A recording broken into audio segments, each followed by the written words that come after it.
Dumb Stuff says hi. Hey, what's going on? And John J. Johnson says, drop your what next? PFP? Sorry, I don't know what that means.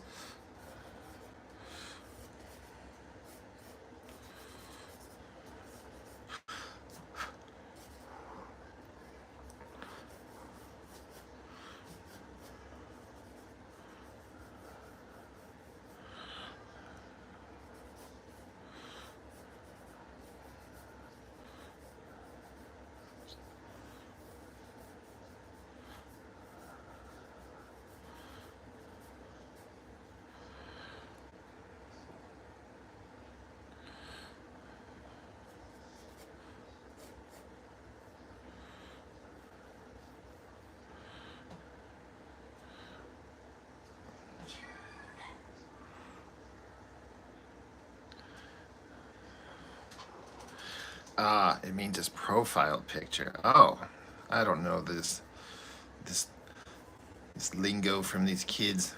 No, I'm seriously. No, I'm just gonna be sketching my own stuff tonight.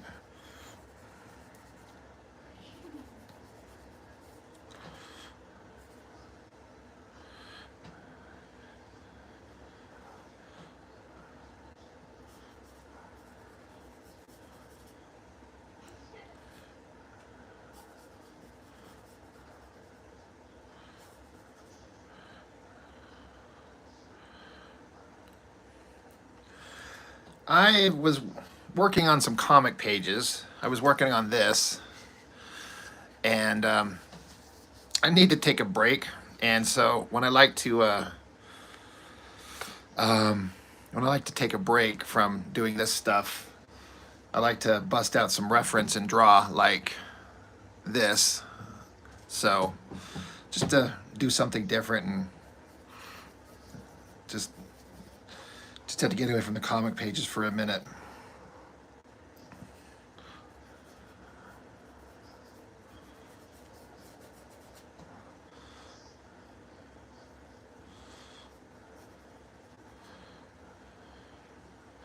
Marcus Romero, you say you subbed, and I appreciate that. Oh, it's not. I know it's just the rough sketch. I'm not done yet. I'm not. I know it's not. It ain't right yet, but it's just the start.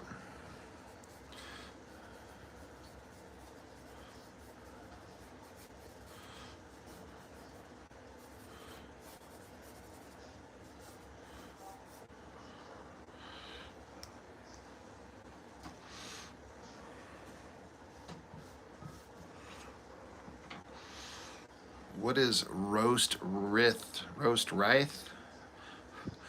What does that even mean?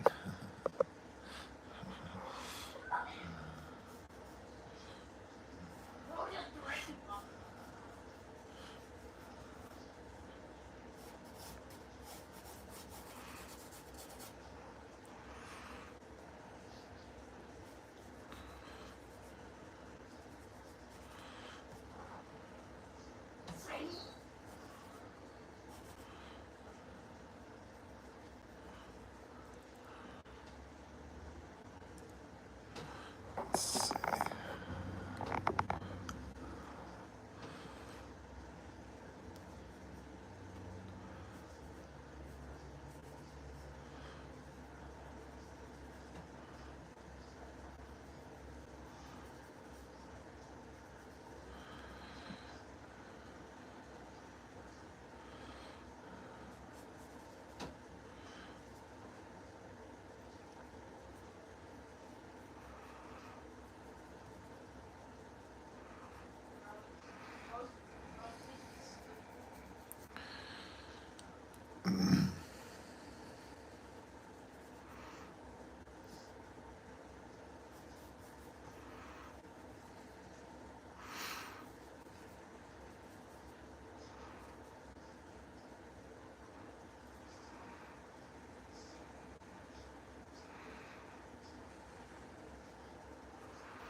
You want to see some of my drawings?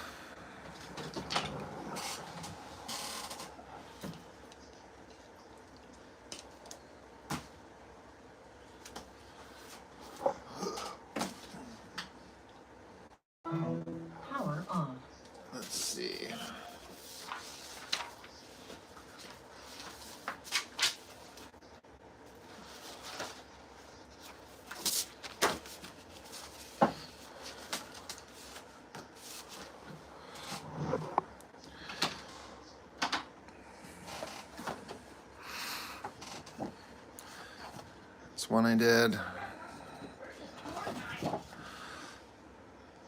It's another one. That there. That guy there.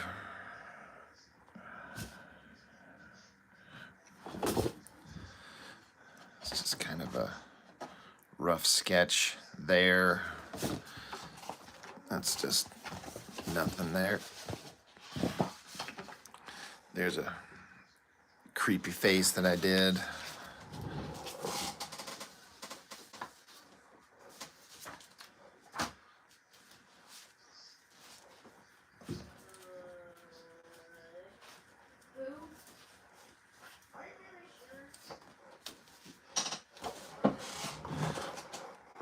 Anyway, that's some stuff I've done.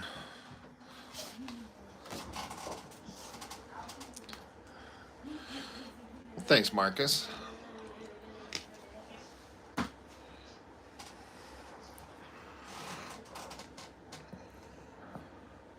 And then, of course, you know, I'm working on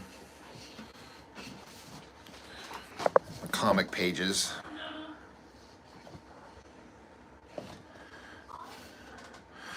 They're all in various stages of completion.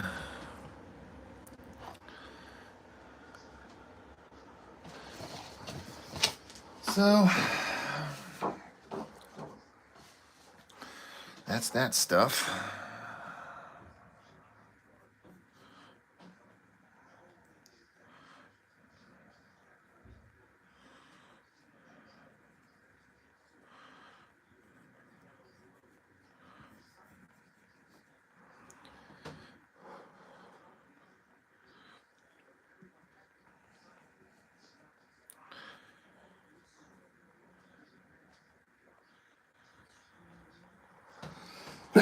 Holy shit, excuse me. Mark, you say when you were younger, your dad taught me to draw like that, but like you said, you need inspiration. I mean, yeah, you know, if you like to, I don't know, if you like to draw, if you like to do artwork, you just kind of, you just want to do it anyway. But finding something that makes you want to do it, that's a trick.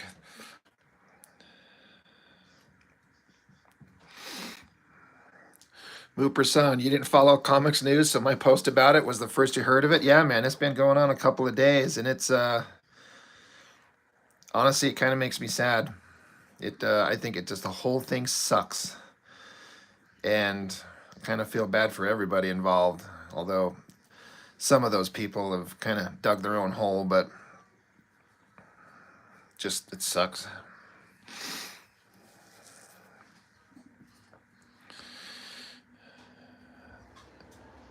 Angel Cash, thank you.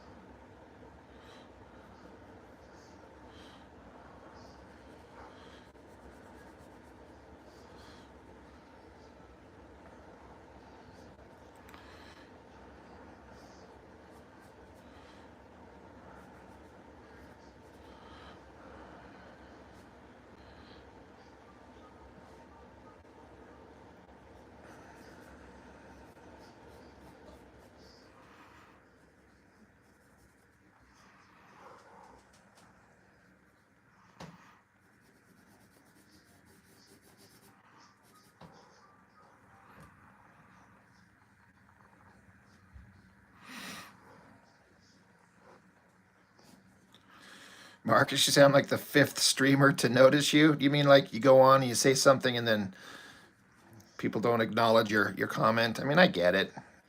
If someone's on there working and doing stuff, and it's kind of hard to catch everything and everybody, but I try to like acknowledge, especially when somebody leaves a like a you know a nice comment. It means a lot, so thank you.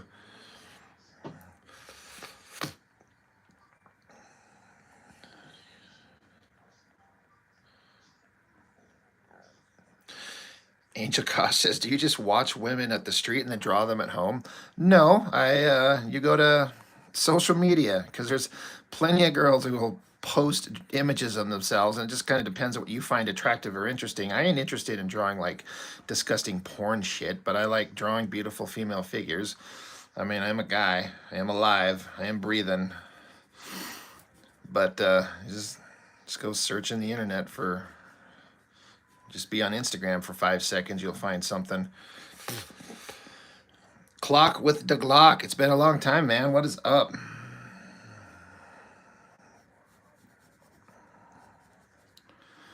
What is up?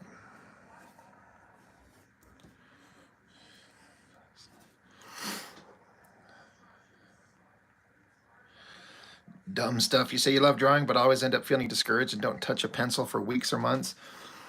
I mean, I get that, but not that you were asking for advice or anything like that, but if you're getting discouraged, it's probably because you're feeling like you're not getting the results you want.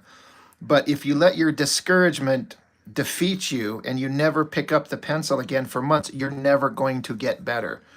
Just sit down and draw.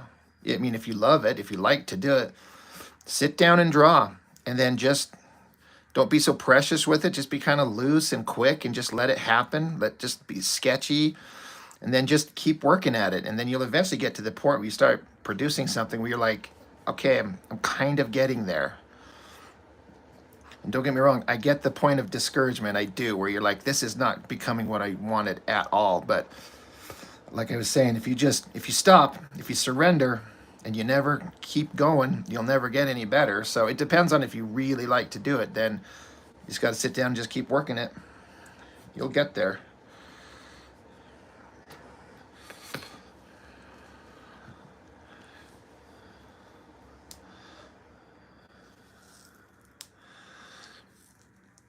Clock with the Glock. What happened to the girl with the blue pencil? You meaning my co-host Jessica? She's we usually only do those Thursdays and Saturdays, and she can't make it either day this week. So this is just a random one just for myself.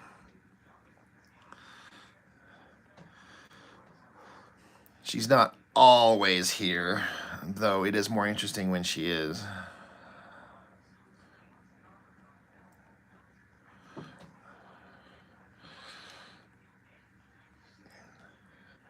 Angel Kosh, you say, well, I hope my Instagram pops up to you. Well, I'm on Instagram. It's my Instagram is Norton12013.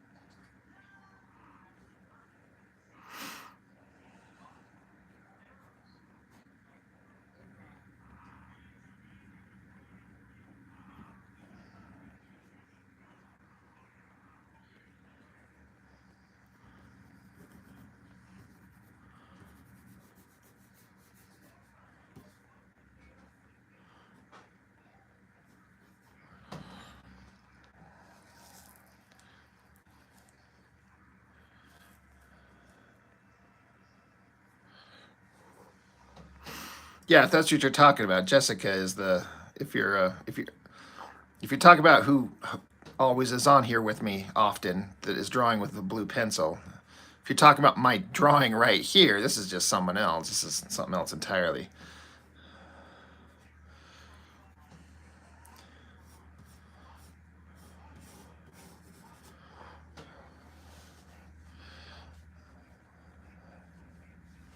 All right, notorious non-racist. You do you, buddy. Sounds like you are doing you.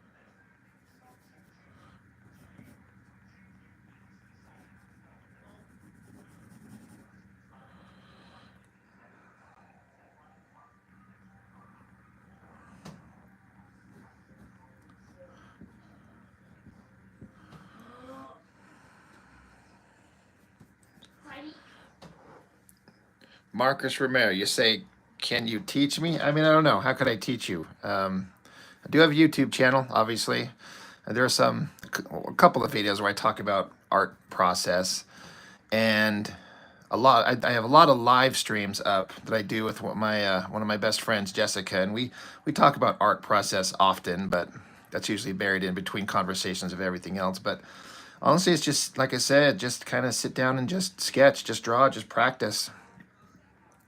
My advice is don't be too precious with it. Don't be like it has to be perfect. Let it be rough. Let it be sketchy. Just let it happen.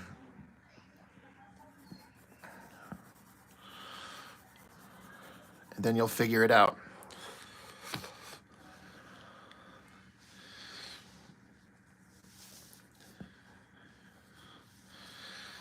Dumb stuff. You like my, it looks like you are, do you? I'm glad someone caught that. Dumb stuff. Grant, hey man, yeah, that cartoonist kayfabe thing is, I mean, I was saying earlier, like I'm sad for everybody, like everybody involved in that situation, both Jim, both Ed, because I mean, like I said, Ed kind of did it to himself, but everything is worked for with his channel and then maybe even his career. It's hard to say. It's screwed, and I think it sucks. It makes me sad because they did such neat stuff, and there's not really many people that kind of fill that void, like a couple of working professionals with their level of knowledge. Like both those guys knew so much stuff about the process and the history, things I had no idea even to consider. You know, my dumb ass just sits here and talks about what I know, which is nothing because I'm no working professional, but it just sucks, man.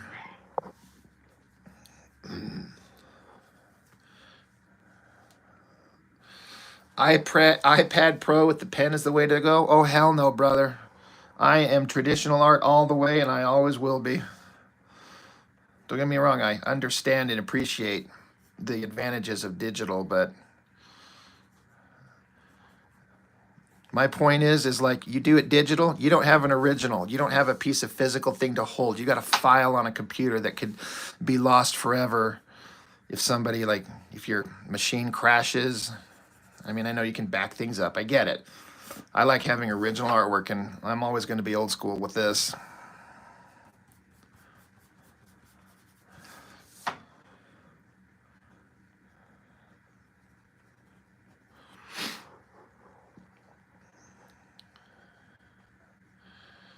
Grant, you went to the same comic shop as Jim Rugg growing up? That's interesting. Jim's Rugg's his announcement today was pretty disheartening, but not entirely unexpected.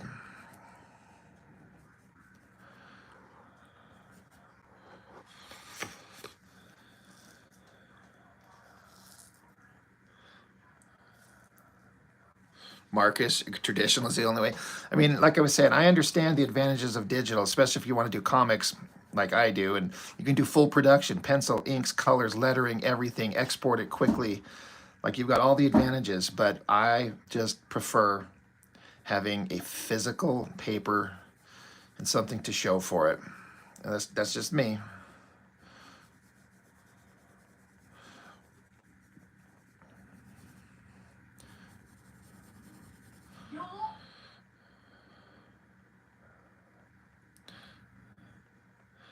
No, Grant, I get it. No, I mean, I'm happy to talk about it. I get it. It just does suck. It just the whole situation sucks, and you know, just makes you wonder what they're gonna do.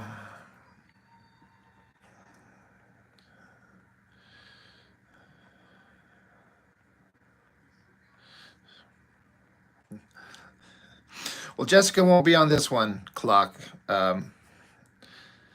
She's off getting ready to go on a camping trip with her family this weekend, and I actually haven't heard from her in like 2 days, so I don't know what the hell's going on.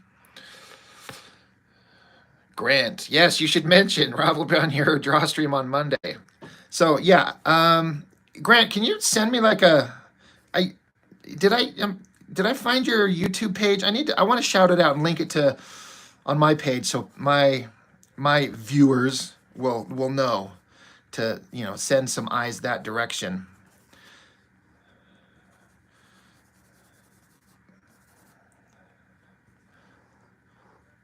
I got so many things going on. I can't remember if I found your YouTube page or not. Would be stupid if I haven't, Grant.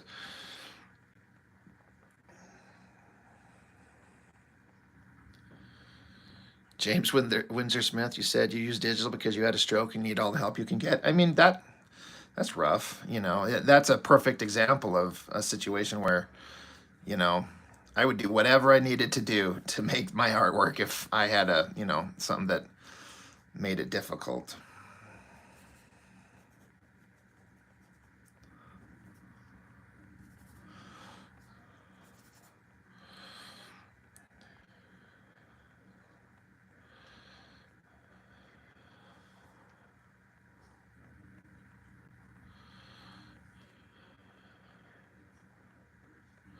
DJ, you say iPad Pro is a new avenue.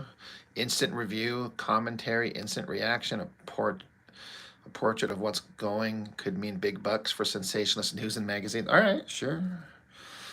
Grant, yeah, send me the link, man. I'm looking forward to it, man. All right, Clock, catch ya.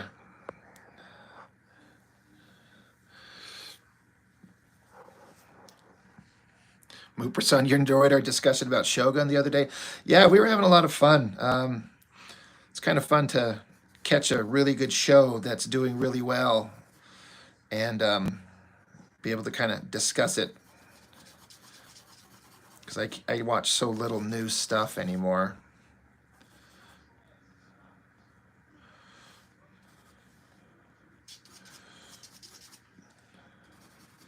And Jessica's a big nerd like so many of us.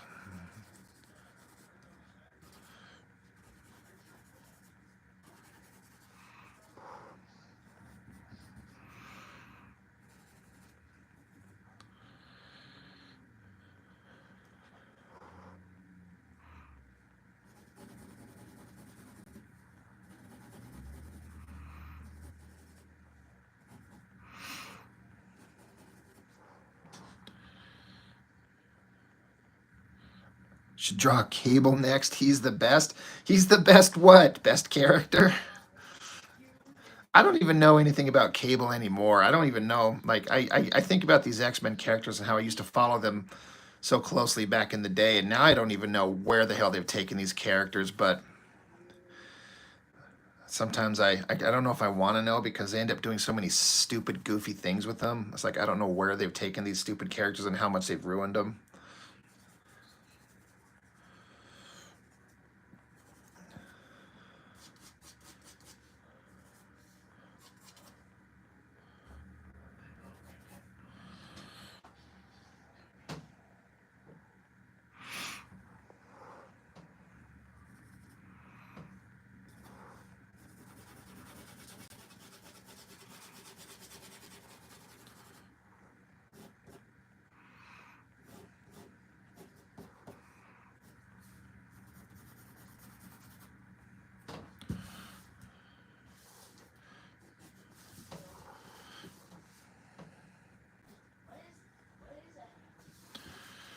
Well, this actually went a lot quicker than I thought. I might be done with this sketch. I might need to start a new one.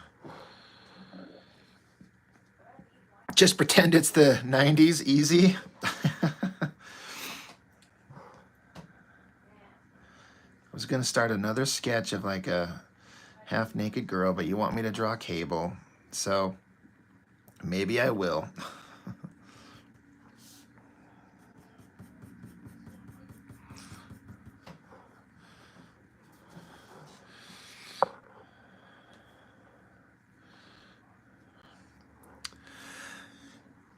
I know, Grant. I was thinking about it. I mean, it's like I don't know. I kind of like just drawing just the basic lines of the form, and sometimes throwing on the bathing suit just makes it a little bit less interesting. But I don't want to make it gratuitous. I don't know. Which nipples aren't gratuitous, but I don't know. For right now, this might be enough.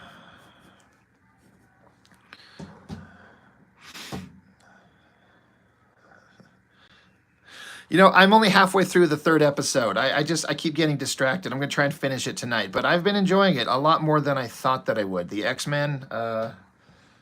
the new cartoon. Kind of shocked. It's nice to see them doing something good. I mean, I hate to say it, but I'm one of those people that's just completely fed up with Marvel Cinematic Universe. It's just a dead brand. There's nothing they've done of any interest. All their last movies have just bombed hard and they suck. And I'm just kind of through with it. So it's nice to see a Marvel property, even if it's just a cartoon, kind of being good.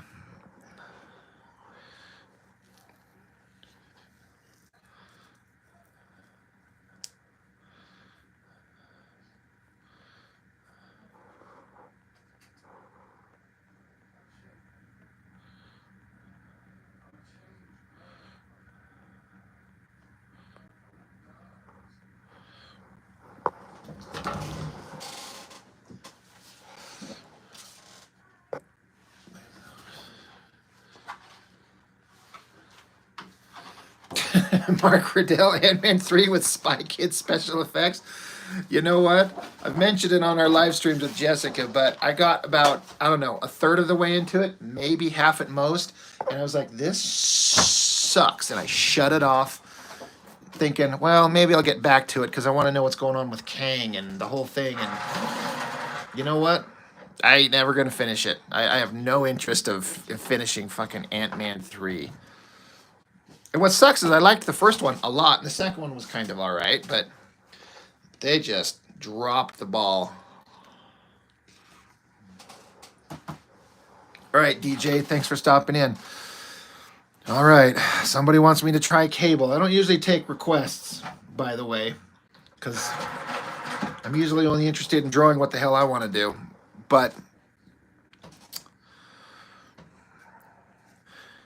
and for those of you who watch my channel, you know I rip on Liefeld a lot. But I'm going to be honest about a thing. The only version of Cable I'm interested in is the Rob Liefeld version. That is Cable to me, and all other versions are like bullshit, incorrect versions. So that means a receding hairline.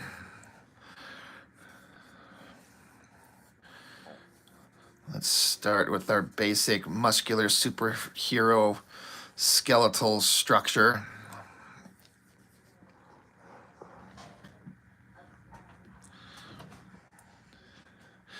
No, I'm not saying, well, all right. I mean, I'm being a little dramatic. I mean, I'm not saying there's not any other good versions of Cable, but the one that is the proper version as far as artistically, I think of Liefeld's version. It just, that's the one.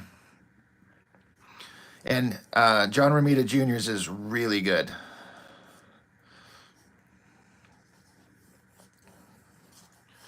I have no idea what I'm doing as far as a pose here. I'm just drawing a muscular guy hunkered over in like a crouched position. Gotta have room for the big robotic arm. The tip of my pencil just fell off. Son of a bitch. Sharpen.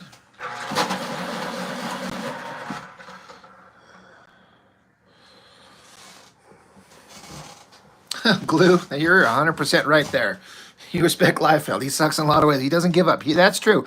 He just keeps going. So many of the other artists I wish would draw, especially traditionally by hand. But hell, just anything. I want Silvestri to draw more. I want McFarlane to draw more. But Liefeld, the guy I don't want to draw, he just won't stop. So credit to him. You know what? I honestly wouldn't have a problem with him and his artwork if he wasn't such a complete douchebag online. He's such a twat. I can't stand him, and that's the problem that I have.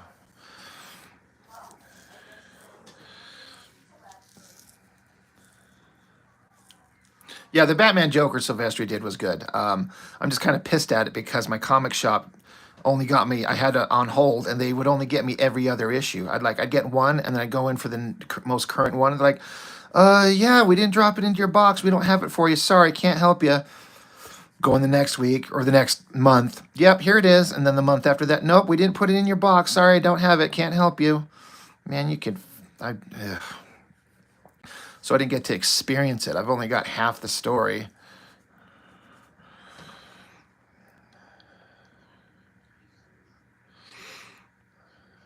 Nathan Judd, you've been reading Barry Windsor Smith, Life, Death, Amazing Art. I want to get more Barry Windsor Smith stuff. I need to find more. I want to find stuff that like has.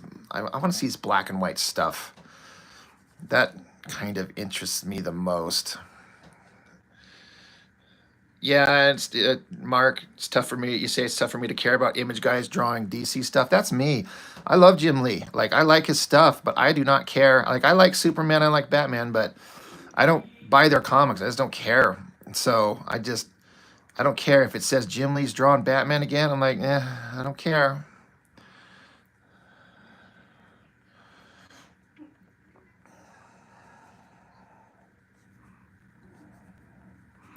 God, I haven't tried drawing Cable in so long.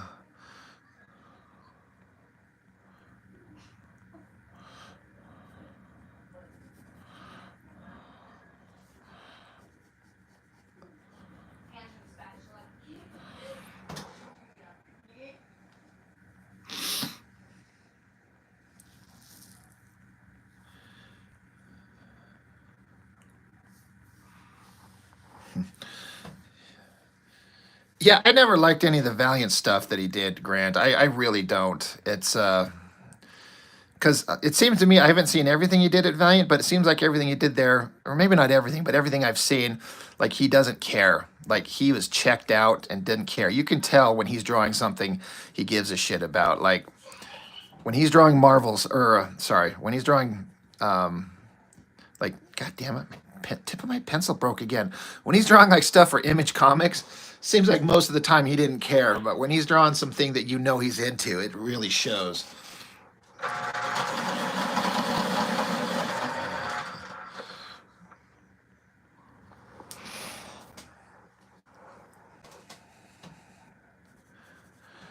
I would like to see Jim Lee go back to Marvel and draw X-Men. They would get the highest sales on an X-Men comic they've ever had. Not going to be 8 million copies, but that shit would just blow up, and I would be right there for that.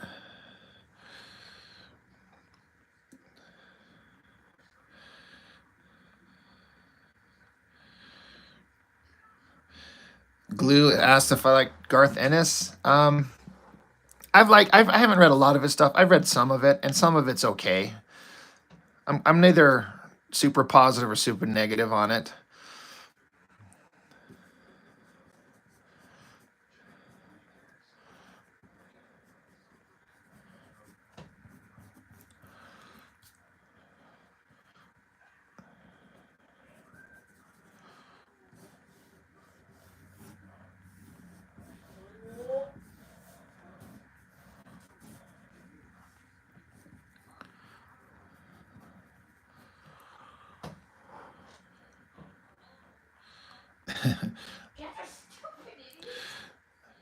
Grant's a DC guy. I get it. I'm not shitting on him, but it's just DC Comics never.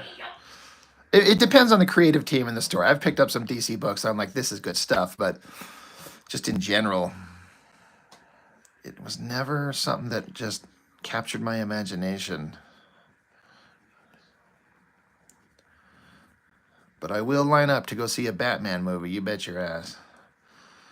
And I wish they'd do a good Superman movie.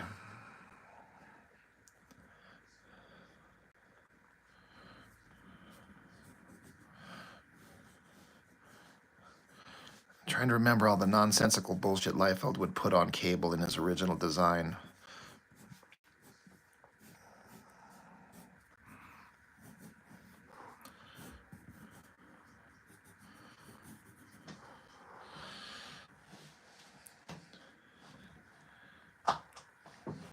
Yeah, I know Mortal Kombat. I mean, I know of it. I played it when it was good, which is like the first version or two. And then it got too ridiculous for me. But man, for those for those guys that grew up in the right generation, for me, first time I saw that Mortal Kombat game, it looked like you could tell they were like digitized images of real people, and they started ripping spines off people's bodies and ripping their hearts out of their chest cavities. I was absolutely shocked. I'm like, man, this makes Street Fighter look like weak sauce. But I'm not a gamer, so I kind of don't care.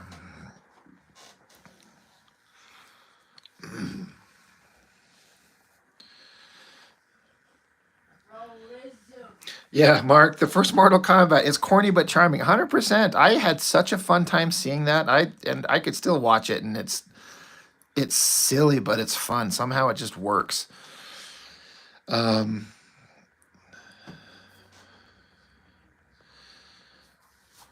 Glue says number one Batman Rogues villain you want to see in a movie adaptation. As far as me, I mean, I guess Mr. Freeze done right, but again, I know very little about the character, so I don't know what the right version would be. I just know it's not Schwarzenegger. And I don't know if like Clayface would work in a Batman movie because they're always so rooted in the like a realistic kind of vibe, and having like a shape shifting guy made of Play-Doh.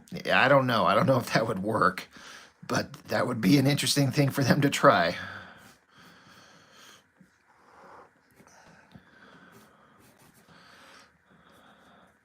I gotta draw the Liefeld bullshit on his back.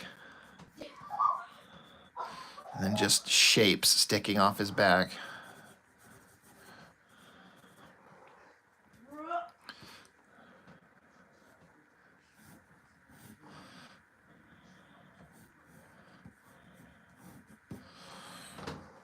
And yeah, the second Mortal Kombat movie is god awful.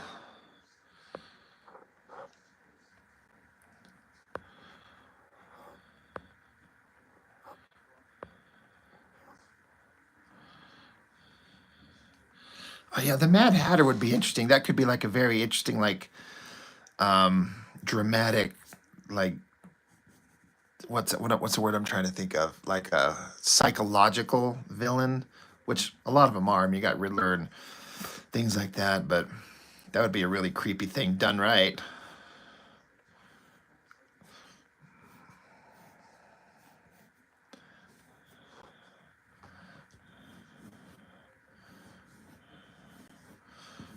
I wonder what the next Twilight actor Batman movie is going to be like. I actually like that one.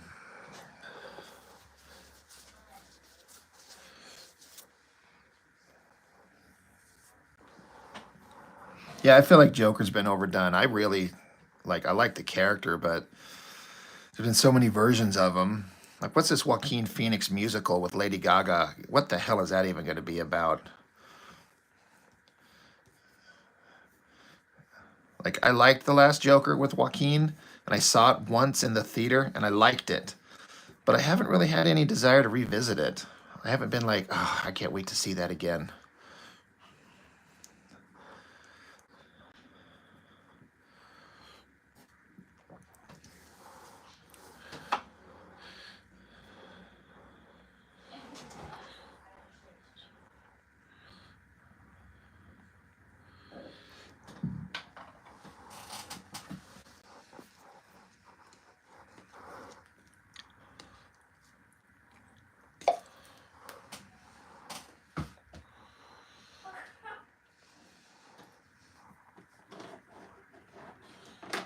Let's see.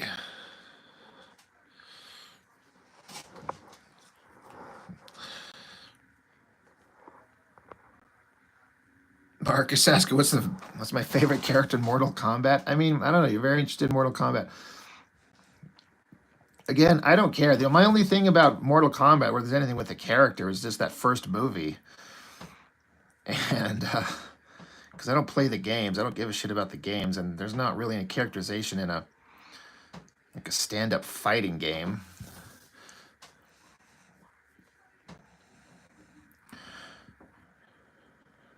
As far as players, I was always Liu Kang in the original because I'm one of those weirdos that likes heroes. I like good guys defeating bad guys, and so Liu Kang was like he felt like he was the good guy of the show of the game. That's why I was pleasantly surprised when he was the star of that weirdo movie. I haven't bothered to I haven't checked out the new Mortal Kombat movie with like Scorpion and Sub-Zero. the main focus is. I actually keep forgetting it even exists.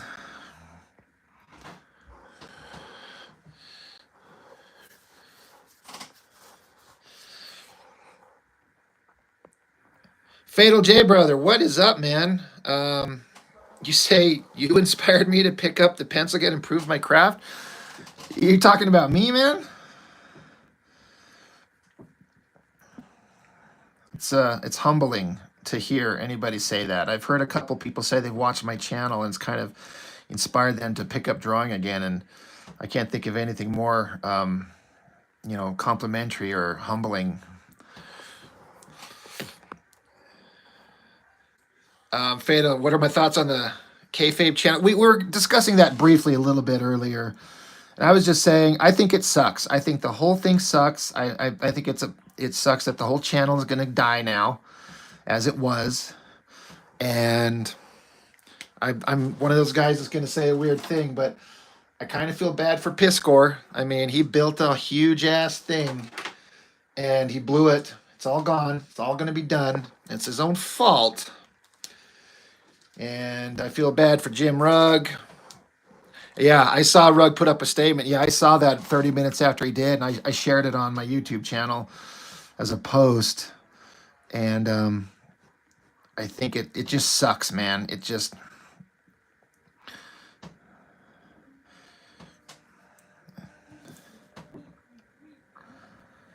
I mean, Ed didn't do anything that was technically illegal, but it's certainly morally questionable, to say the least. And, I don't know how he's going to survive a professional career.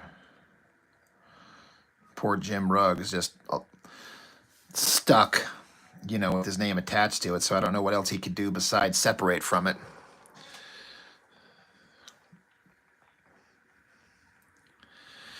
Yeah, with Tom Scioli.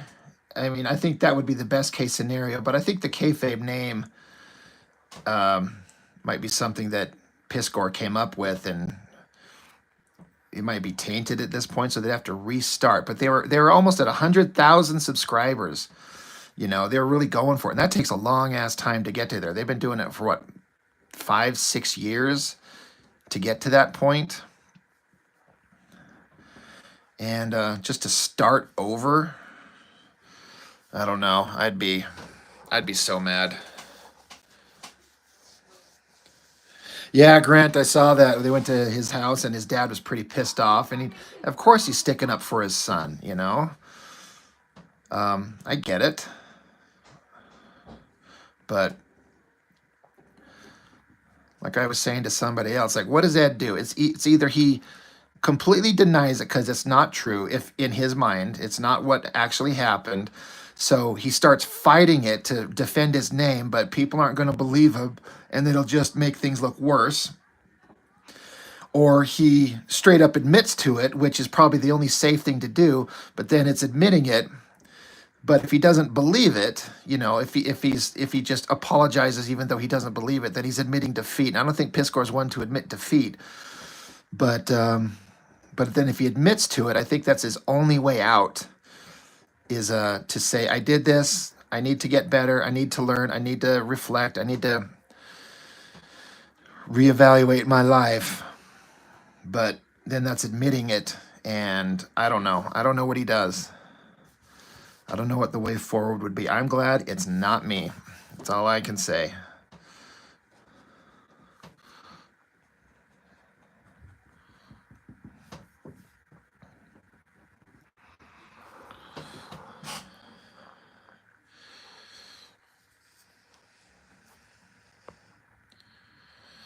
Fatal J say, just think how much money they was making, not only YouTube, but promoting their comics. Yeah, for real. Like, this was like a, I'm not going to say it was their biggest means of income, but it certainly had to be some. And it just kept getting better and bigger.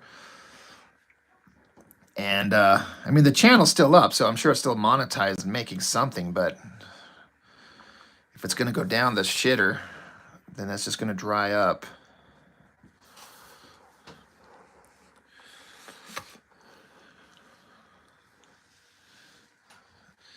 Yeah, Mark, his only option is to deny, go to court, apologize, get help. Yeah, I don't know what to do. I heard about the burner account too, which I mean, I don't know if I like. What do you do? I want to say I don't blame him. Like I get it, but it's also kind of stupid, especially if you get found out. Then you just look even worse. But I do wonder if that is him doing that. But how do you salvage a career? You know, how do you dig back from that? Is it even possible?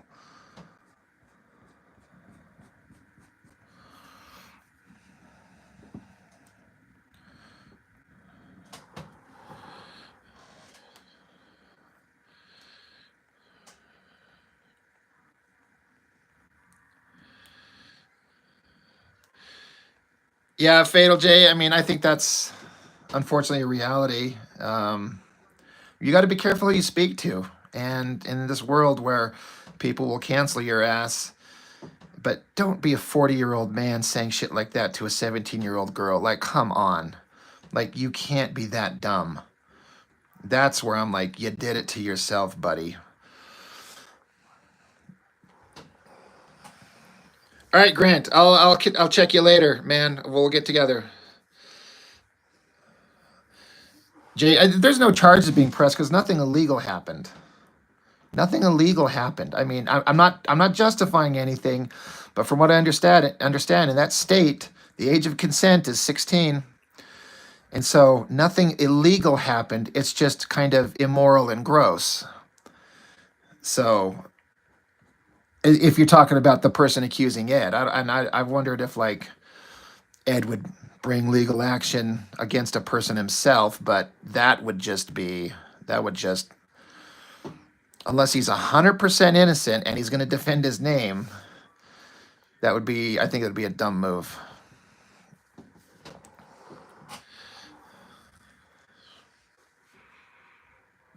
Jay, I'm old and I don't talk to old hoes like that.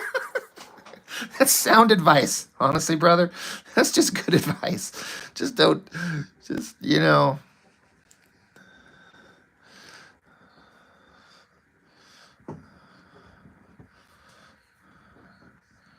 whole thing just sucks.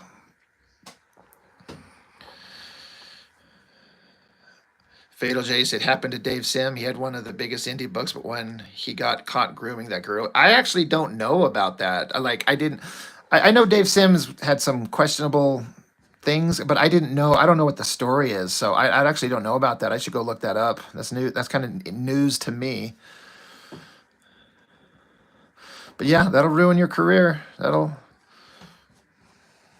Like I sit here and I'm like, I'm glad. I know there's nothing out there for anybody to trap me on, so I'm not worried about anything. You just go about your day, like don't say the wrong shit to the wrong person, especially underage girls, Ed.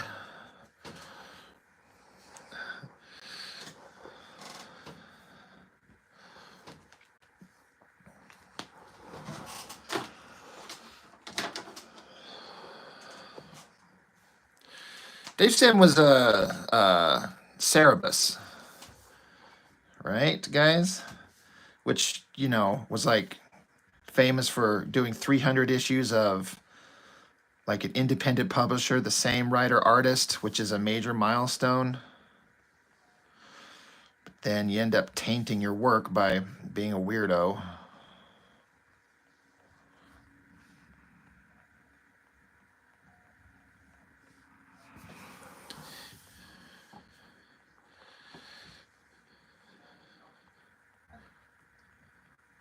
Oh crap, Fatal. He was grooming a girl from his conventions. He was making millions from his books. Cerebus' book could have been big like Ninja Turtles, but they found the letters he was writing to her. I haven't heard any of that. Now I'm going to go down a Google rabbit hole about that and just find out the details on it. That's crazy. Like, why would you, like, I guess it makes him kind of a loser. I was going to say, like, have conversations with women your age, but women your age, their age, probably aren't falling for that shit, so that's why they go after the young girls, and that is gross.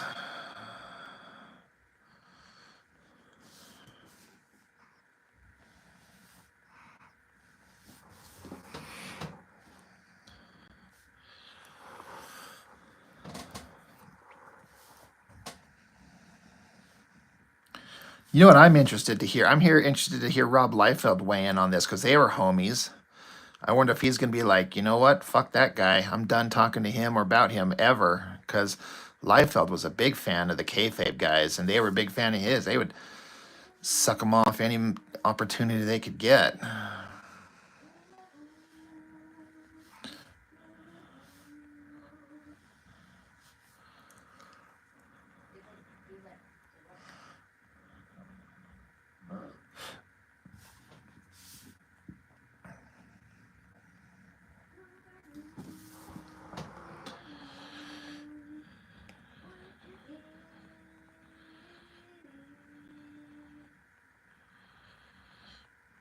Travis Stivers, you said you were great at drawing. Well, thank you. I appreciate that.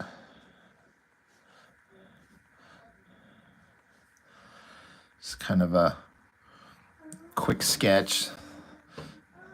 Somebody asked to draw a cable, and I don't usually do like random ass requests at all, but I don't know. I figured why not? Fatal, you say you doubt Rob or any of the other pros will speak on Ed. He will vanish. I mean, honestly, that'd probably be the best thing for him now. But then what do you do next to have an opportunity to rebuild your career in the future?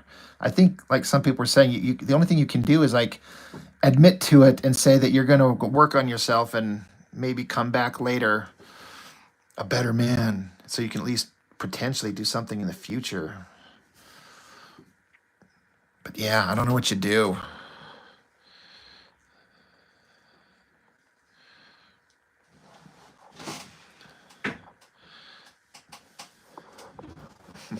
Mark, yeah, there's a sound reason for traditional dating. Meet in a public place. People agree to the date. Yeah, yeah, for real. Fatal, you're asking, we actually talked about this earlier. Do I use a drawing tablet or just pencil and paper? I don't do anything digital.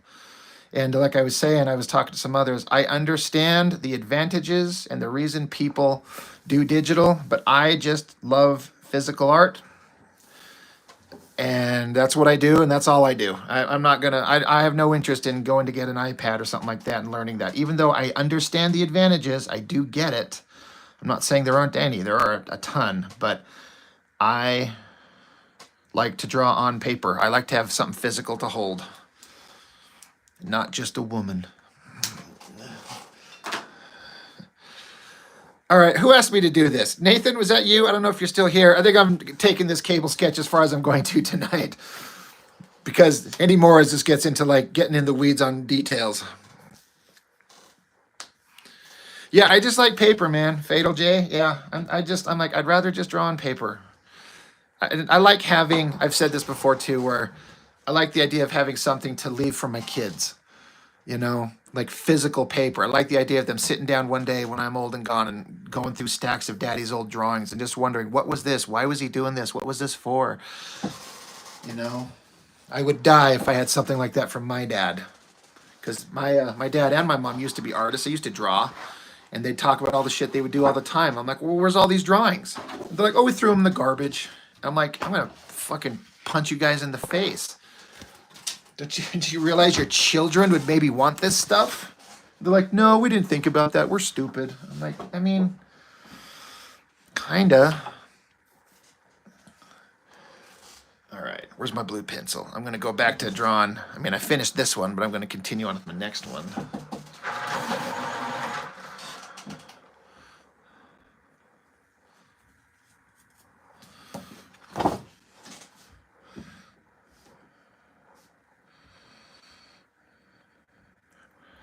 But I don't know, Fatal J. We both got YouTube channels. Maybe the 90,000 subscribers that they've got, they got to go looking elsewhere for their entertainment. So that's me and you, brother.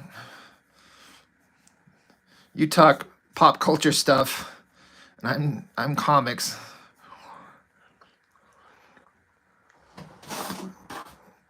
I want more views. I want to make that monetization money.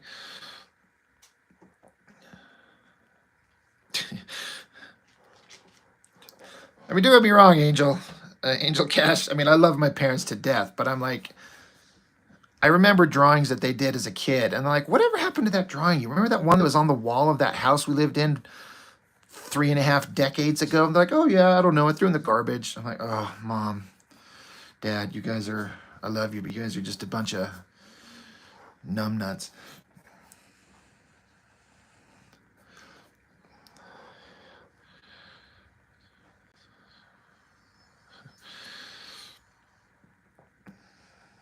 Ileana, you're asking which one is my favorite drawing? Like out of what, the ones I'm doing? If you're asking what are my favorites out of this one I just did or this one, it's definitely this one. If that's what you're asking. Fatal J said, yeah, Rob, I'm about to crack open my dollar bin books and talk about them soon on my channel. I mean, I'm trying to. I've been doing daily videos for over a year now, and it's a little bit of a job, a little bit of a task, but I kind of got myself wrapped up into it now.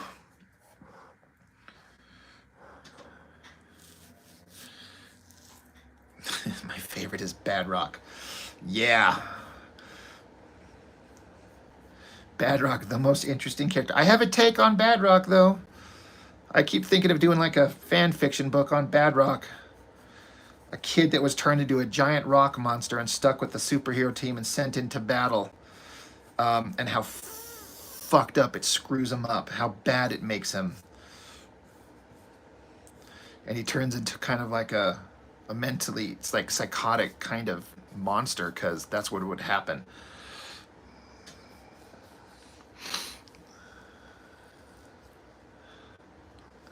Fatal J, I like you covering the Jim Lee Wildcat.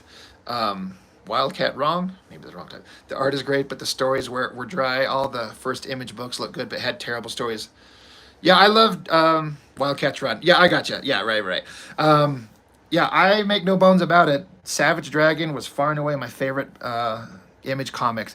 And I reviewed the miniseries, and I plan on doing the regular series. I just have to find my books. They're kind of buried, and I haven't ran into them yet. And the weather's been shitty and too bad, too cold for me to go out to my storage shed outside and go digging for them. But I love the Dragon. I think it's legitimately a great.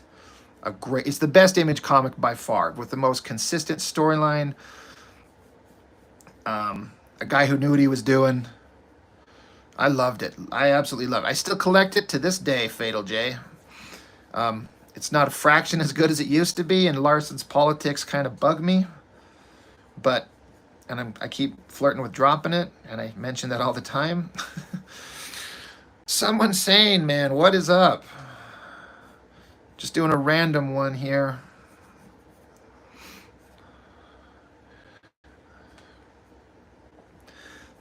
Mark, you like the Max? I respect the Max by Sam Keith. It just was one of those books that was not made for me. It's too weird for me. I couldn't understand it.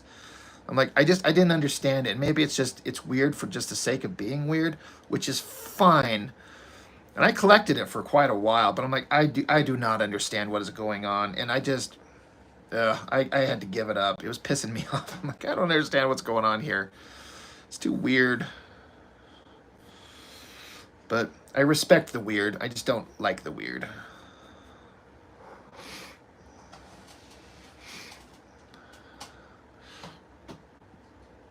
I like the cartoon, Fatal. I remember liking it because it was so faithful to the book. And I was shocked at how faithful it was. And that was a major selling point. I'm like, oh, they are doing the right thing. They are making it exactly like the book, as weird as it was. Yeah, someone saying this was an unannounced thing, so again, I just do randomly. I guess I could at least go on the Discord and announce it for anybody who kind of gives a crap. But I just kind of sit here and was drawing my comic pages, and I'm like, F it. I just turned the camera on. I wasn't even thinking about it.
But yeah, someone's saying that Spider-Man page. I saw the stuff you guys are working on. I kind of wanted to be part of that, but I'm like, ugh, I'd have to put in more effort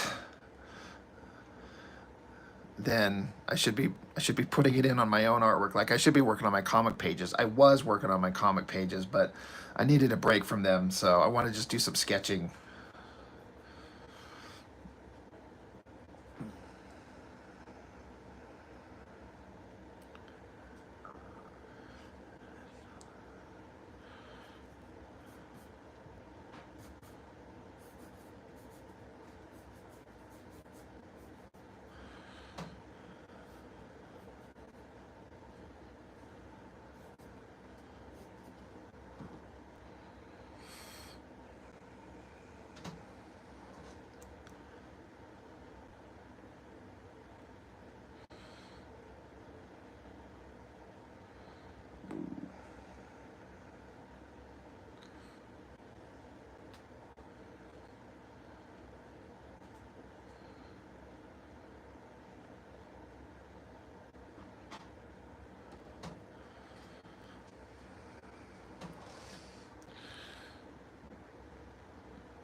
Fatal J, you asked, do I feel that Rob Liefeld has improved or gotten worse as time passed? I mentioned this often on my channel. I feel like his best days are long behind him. He has gotten so much worse, and his best work was X-Force and New Mutants. He actually kind of cared. He kind of tried. His stuff he does these days, it's the same poses. He's got the same guy's jumping around, the same guy's standing there flexing. He absolutely does not give a crap about trying to do anatomy. He's just gotten worse as he goes on, and he won't stop. He just keeps making page after page after page. And I go back and I look at his X-Force stuff, for example, and I got several videos of this on my channel. And I look, even his old stuff, as flawed as it is, I'm like, I still kind of like it. There's something here that works. And I've also said, if Liefeld wasn't such a insufferable douchebag, I wouldn't be so hard on him. I would just be like, I don't like his artwork, but he can be such an absolute insufferable dick. I can't stand that guy and his unfulfilled Kickstarters and things like that. I can't stand the guy.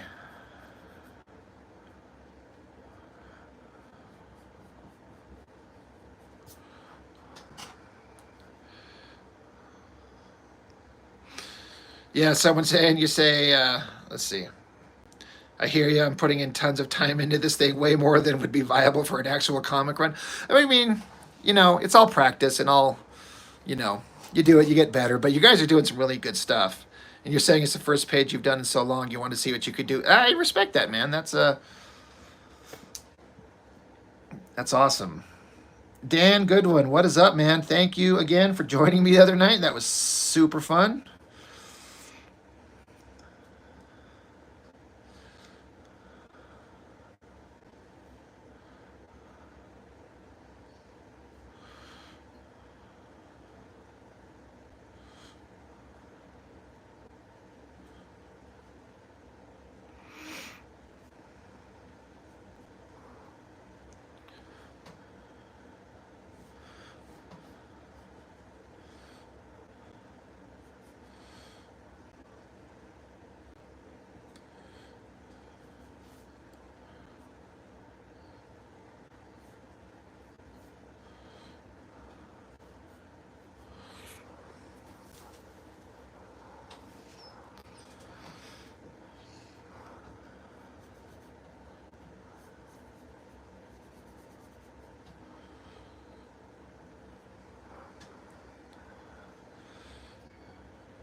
Mr. Dan Goodwin let me know he put his most recent issue of his book in the mail for me. I'm really looking forward to seeing that.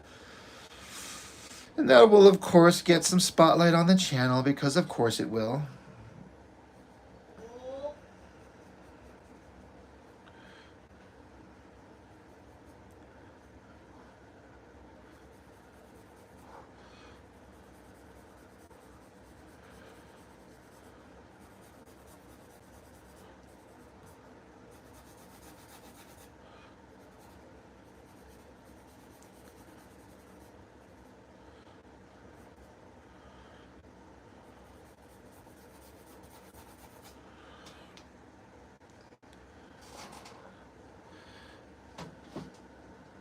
The page was looking good, Dan.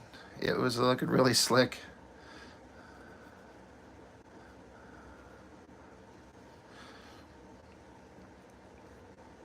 I've said this before.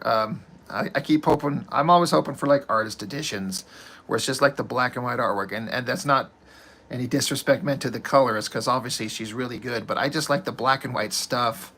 One of my other buddies is doing a book, and I'm like, "You gonna do a black and white version?" He's like, "Yeah, I think I will." I'm like, "Hell yeah!"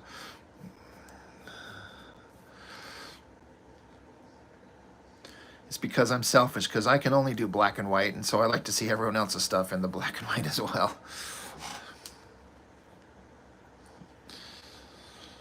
Who's my favorite, least favorite Masters of the Universe character? I got a weird answer to that. Kid me, who enjoyed the cartoon. Of course, it's He-Man. It's the hero.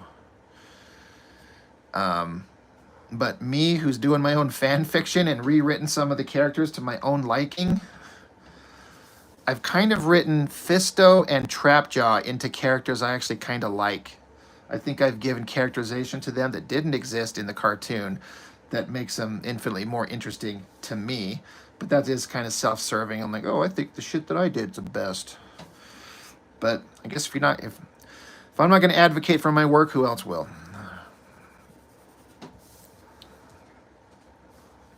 And Skeletor, it was always one of my favorite villains. He's such a bumbling idiot in the cartoon, but that's why I did what I did with the characters. I tried to make him a real threat, and which is nothing new, but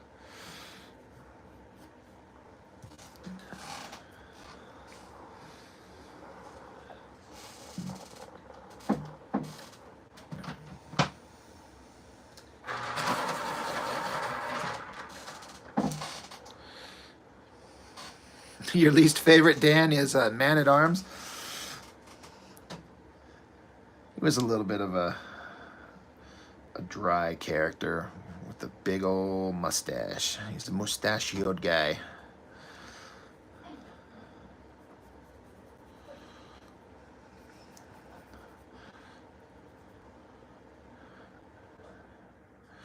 You know what? I got something embarrassing to admit.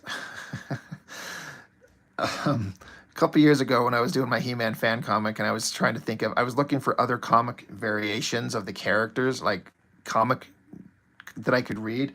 So I was looking online for comic versions of the characters, so if I could read some of the comics of He-Man, and I ran into somebody made like a fan fiction like porn comic of He-Man, all the characters, and I'm like, all right, well, I got to read this. And of course, it's exactly what you think it would be. But they actually did something that I thought was actually really interesting in a weird way. Is besides the fact that everyone was banging everybody, which is funny, Orko included, they had He-Man when he was Adam, based on the original 80s version. They had him like as flaming gay as could be. But when he turned into He-Man, he became this butch, hardcore man's man that was so anti-gay. It was like, it was. I was gonna say it borders on, but it absolutely does not border. It was straight up like hardcore, like homophobe. Like, it is the same guy. He just becomes He-Man, and he becomes this butch man's man, and was like, oh, I can't even repeat some of the things he would say, but when he was Adam, he was as gay as could be. And I actually thought that was really funny. The idea of like the powers change your personality to where he's just an unlikable. He was kind of unlikable in all versions, but I mean, it was a fan porn comic, honestly. I don't know. That sounds really weird, but it was so funny to read because not only it was actually kind of well drawn. It was really, really graphic, but the characterizations actually made me go, "That's actually interesting." Like, he gets the power and he just becomes a different guy. And I know that's nothing new, but it's never occurred to me like that to just like have He-Man himself, where he's He-Man and Adam, and it's just like he gets zapped with the power and he just becomes the manliest man you've ever seen. And he's gonna pound ass on anything. I think even Battle Cat was getting in on the action with somebody. It was just hilarious. I got my brother, I'm like, dude, you got to read this. He's like, what the fuck? You were getting me to read? I'm like, no, seriously, read it.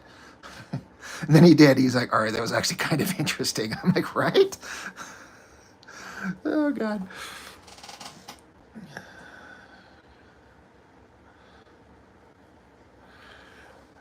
But yeah, Orko. I mean, he pulled up his little floaty dress and popped out a big, giant, 12-foot long, purple-headed yogurt slinger, and I think it was Tila. He was getting it on with. Oh my God, it was just the funniest thing I'd ever seen. I'm like, well, I'm not doing that, but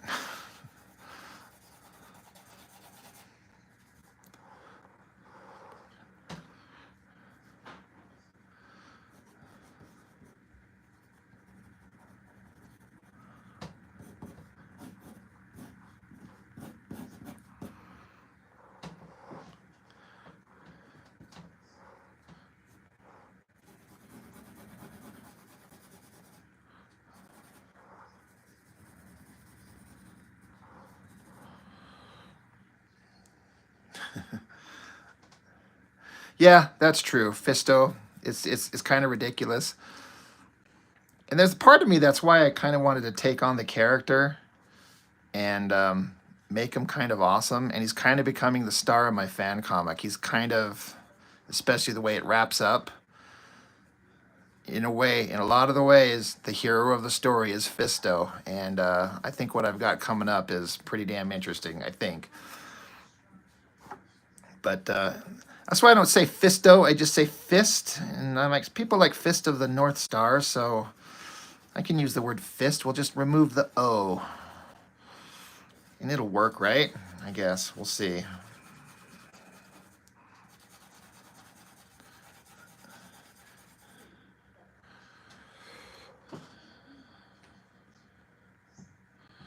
Cloudy Z says, have a good day and stay blessed and stay happy with your fans. Well, thanks, man.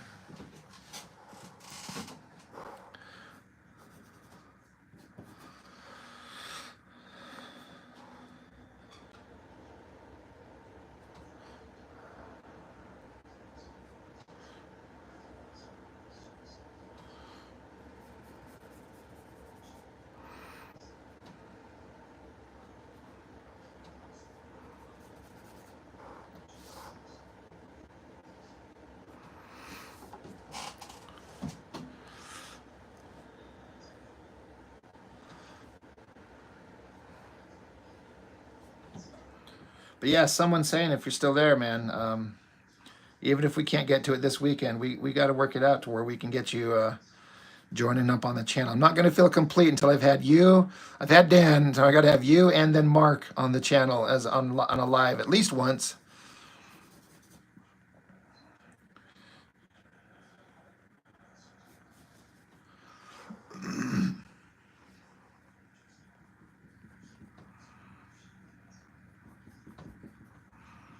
But only if you want to. There's no pressure.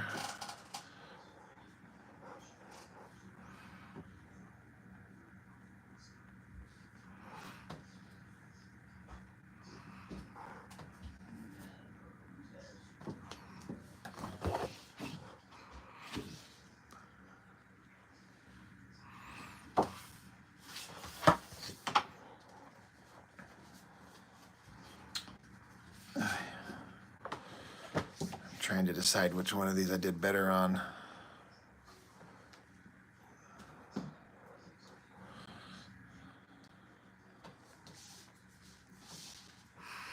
Yeah, so Gaten, we'll do it. Well, whenever you're kind of able to. Like, if you reach a point we feel like you've got it kind of figured out, just let me know. We'll make it happen. We'll plan when you don't live in a quiet home. I get that too. I do. I mean, but I do these things with my kids, like screaming at the TV in the background sometimes. I'm like, I don't care.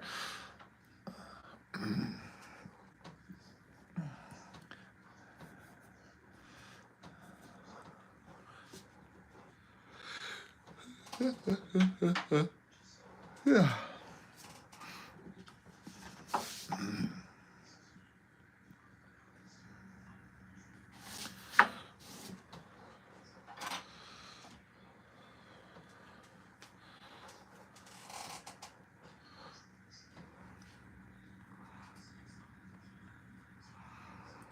gotta go buy some art supplies tomorrow. One of my inking pens are drying up.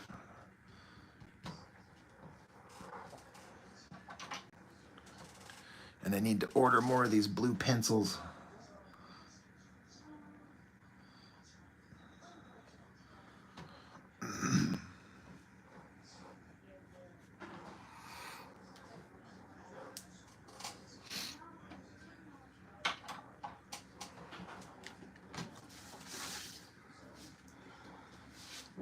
Well, I've drawn 3 things. One blue sketch girl, another blue sketch girl, and part of a cable.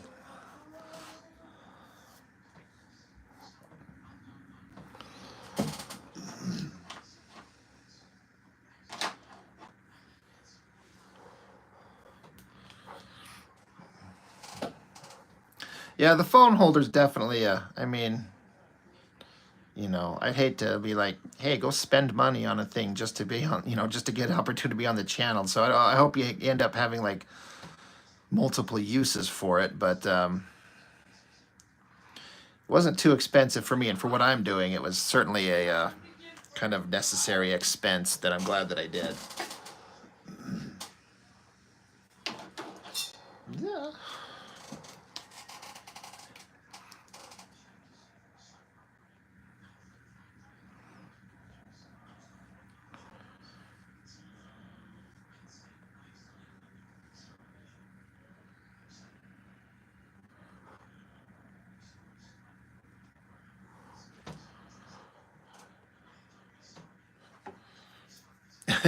Hang your phone by string.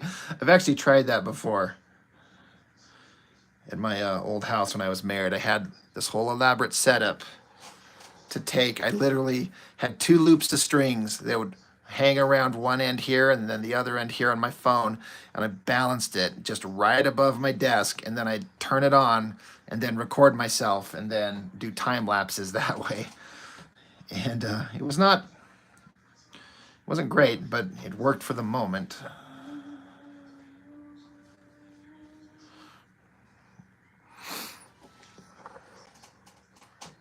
You did try that, by the way? Yeah. I was like, let me string up these strings and let's see if I can make it work. And for what I was doing for a minute, Just Quirrell says, cool drawing. Who is it of? Well, this is just kind of a rough sketch of Cable from Marvel Comics, and then the other drawings are just hot girls because hot girls. Just figure drawing, shadow practice, form, and blah, blah, blah. God, I kind of want to ink this one, but I'm worried I'll screw it up.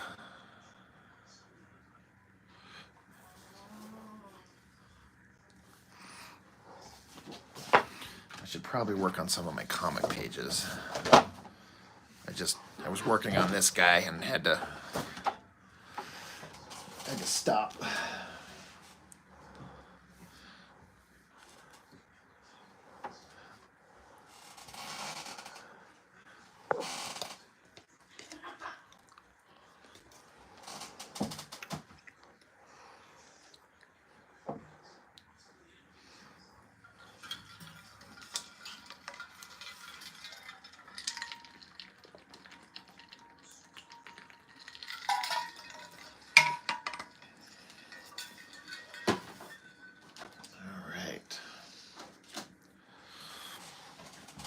Bust out the old pens.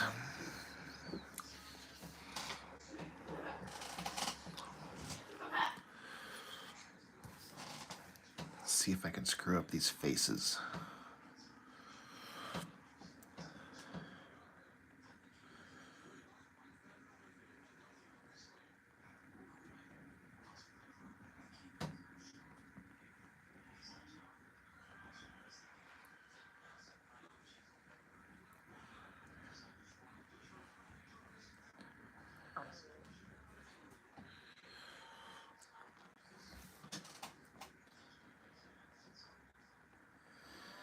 I really wish YouTube didn't have copyright things where I could be playing music that I enjoy in the background, but every time I do that, I end up getting copyright like strikes, and they're like, can't monetize this thing, which is not like I make any money on the live streams unless somebody like uh like super chats or donates to the channel, but it's not like monetization like I do with my regular channel where ad revenue comes through from the videos. But I don't know, maybe I shouldn't just worry about it. I just like having music playing in the background.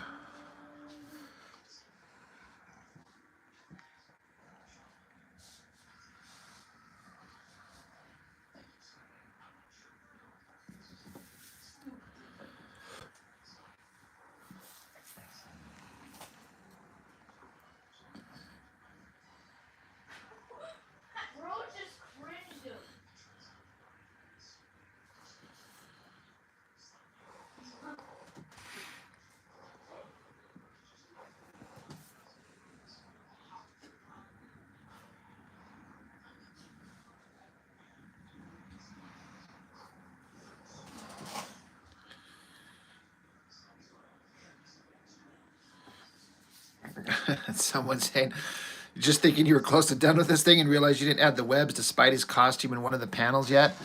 Ugh, those damn webs. I've drawn Spider-Man a few times and always like, ugh, stupid webs. Just shoot me.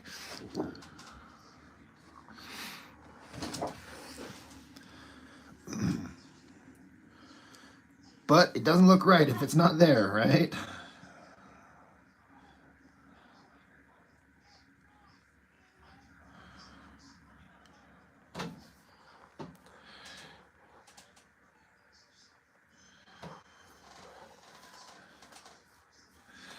You know, there probably is a library of music on here that's copyright free, but it's like, I want to listen to the stuff I want to listen to, not just the few select things that they've put on, like, here, listen to this elevator music. It's copyright free. But I'm like, no, I want to listen to the score to Dune. Or I want to listen to the Star Wars soundtracks or something. Like, nope.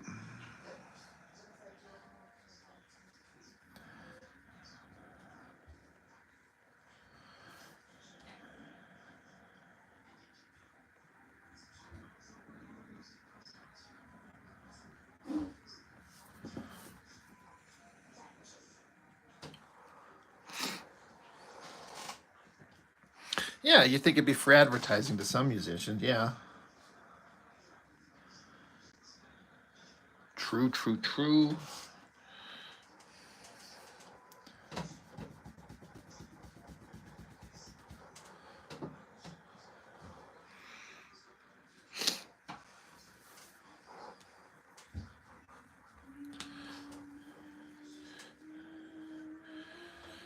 Yukiori Odyssey says hello. And Rob Norton says hello back.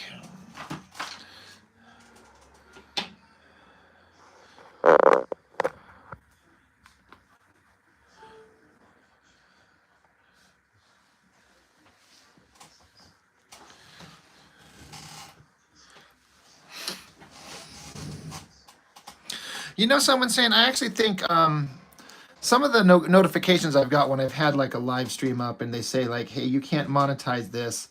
Some of the notifications say the owner of the music would be getting the ad revenue or whatever for it.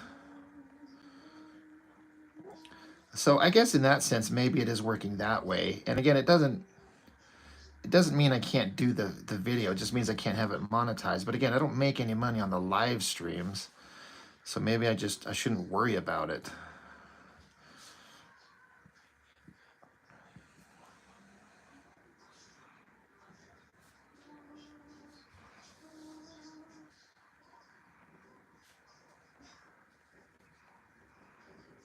But then again, maybe having music playing in the background of my lives is obnoxious and distracting. Because everyone wants just to hear the dulcet tones of my obnoxious voice.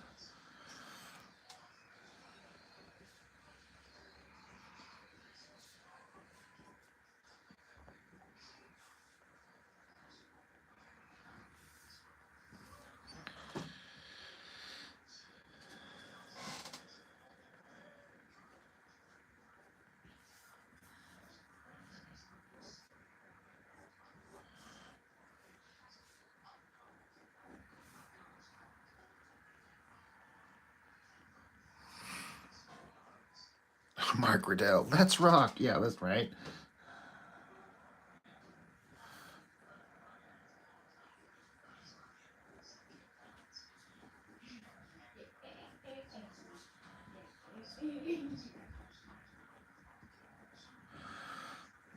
Taking my boys to see Kong versus, or whatever, Kong Godzilla tomorrow. And my oldest boy is super excited.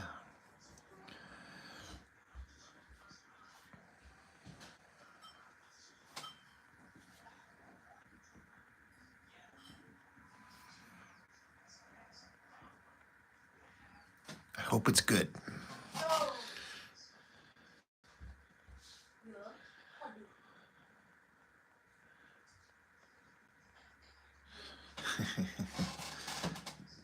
Someone saying was having a minor rant for a minute, which is okay. You are allowed. I'll allow it.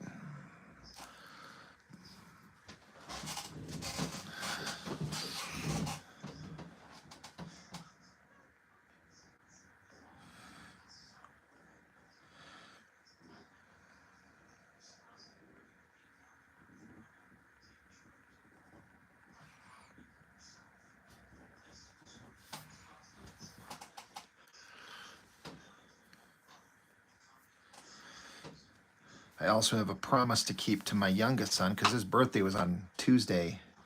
And I'm like, because he doesn't like sweets really. He doesn't like cake. So I'm like, you don't want birthday cake, do you? He's like, no. I'm like, what do you want for your, what can I get you for your birthday? For like something fun to eat. He's like, I love breadsticks from Little Caesars. I'm like, oh, all right then. Breadsticks it is. Birthday breadsticks coming up tomorrow. It's your birthday, son.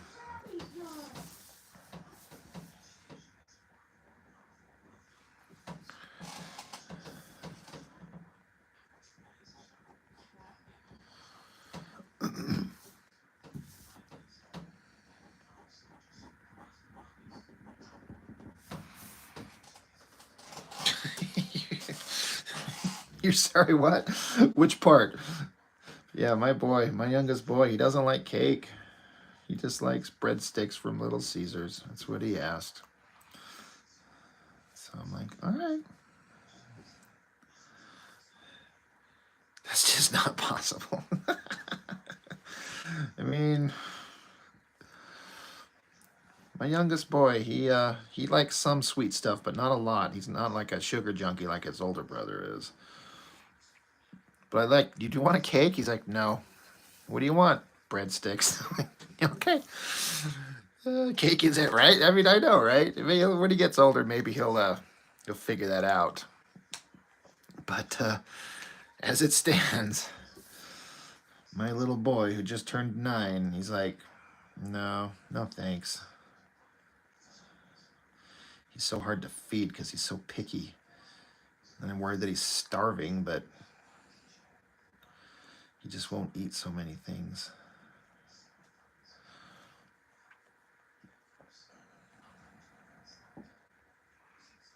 But yes, cake is life. Not for me anymore. I'm on the carnivore diet, so I don't get to have that stuff anymore. And I do miss it.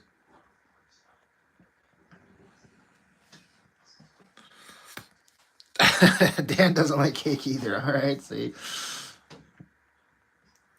Someone's saying just can't relate to guys like you, Dan, and my son. How can you people not like cake? For me, it depends on the kind. Like, I like pretty basic stuff. I don't like a lot of crap on it or in it.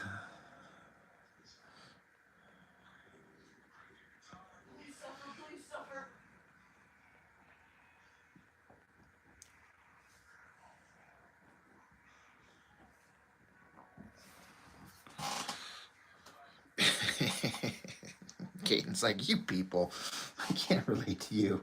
He's like, I'm out of here.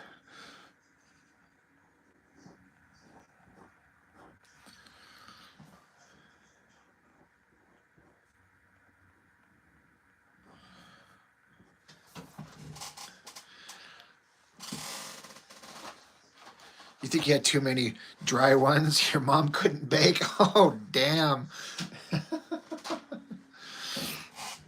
I love angel food cake. I remember as a kid, the first time I saw it, my parents got it to make like strawberry shortcake, you know, the cake, strawberries, whipping cream.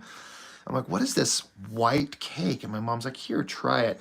And I literally thought the heavens had opened up to me. Like this sweet, tasty angel's food cake. Are you kidding me? And just something that's white, it just looks like angelic. I was like, oh. I'm like, Mom, can I just eat the cake? And she's like, no, have strawberries and whipping cream on it. And then you wonder why I'm a fat boy. Dinosaur Dino, what is up? How long did it take me to be confident in my inking? Who says I'm confident in my inking? I just think I'm stupid with my inking. I mean, you're being very complimentary, and I appreciate that. I mean, I can't even say that I am confident in it. I just do it. And I've just learned that if I keep working at it and keep working the image, it it's one of those things where if like I look at it up close, I just see nothing but fuck ups. But if I just stop, look away, and then just look at it fresh, putting it in front of me, I'm like, okay, I think it kind of works. It's and you just kind of get better. It's an ever evolving process of just hating what you do and trying to do better. But the trick is, as I've talked to some people, in fact, there was someone, I think on the last live we were doing, and someone earlier, I was like, if you want to get better, you can't get discouraged and then stop, because then you'll never get better. So you just keep going, just keep working it. Yeah, Just Squirrel. That's so good. It's the best. Hence the name, Angel Food Cake. Yeah, that's what I, as a kid, I couldn't believe it. It was like, this is the most amazing thing ever. Now I want some, and I can't, because I'm sticking to the plan.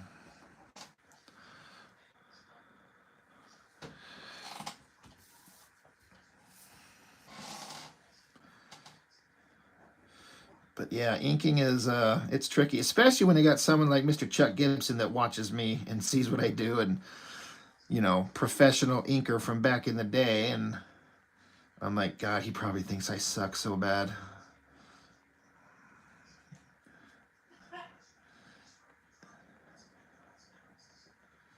He did tell me like my stuff was solid, it just needs polish. I'm like, all right, that's I'll take that compliment any day, especially from someone like him.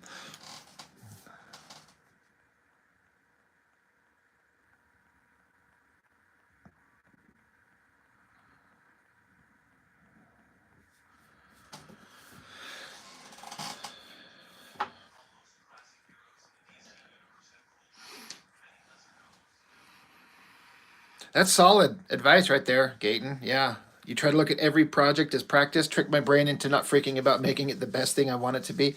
I think there's that too. If you try to make it the best thing you can, I don't know, for me, I'll screw it up, you know. But if I go about it just like, we'll just see what happens, I tend to make the best stuff I've ever done was when I'm not worried about it so much.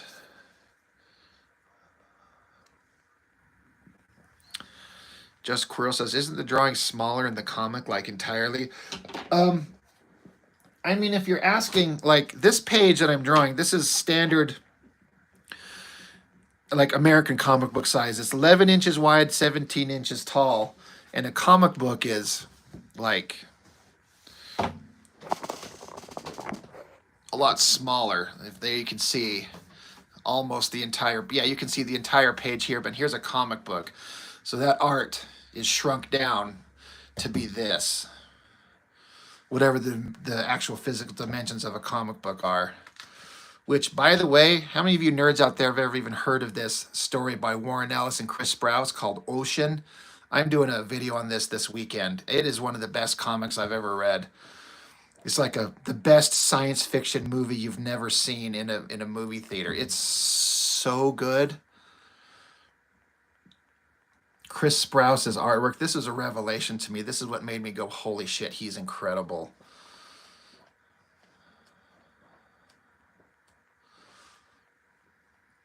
Dinosaur Dino, what pens, brushes do I use?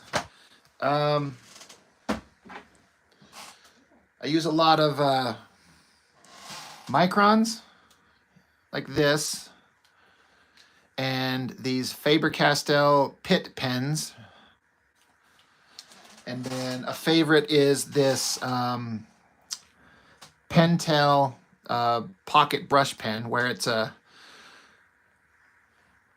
it's like a brush tip, and it's got an ink cartridge that you swap out inside it. This just pops out when it's empty. You snap a new one in and just keep going. And so you get the effect of like inking with a brush, like dipping in ink on kind of a brush tip. And then in addition to that, where'd it go? Did I lose it? Oh, no, there it is. Old school comics use these pen nib holders and this little tip right here. It's a Hunt 102. It just slides right into the end there. Then you dip that into ink, or just the classic brush like that. And then you just have your bottle of ink. The best stuff comes from the bottle of ink and the brush and the Hunt 102, I think, but they're a little trickier, so that's where the pens come in.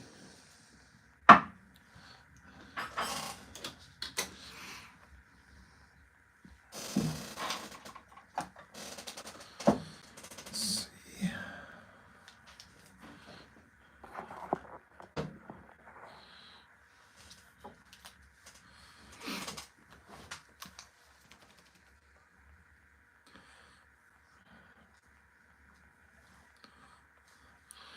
Sponge Blood says hi.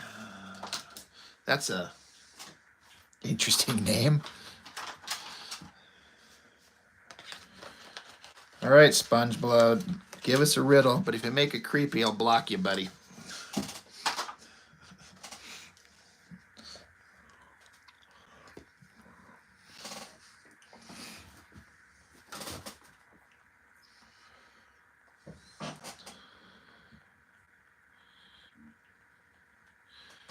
If you use tuna bait to catch tuna, what bait do you use for an eye master? Wow, where's this joke going?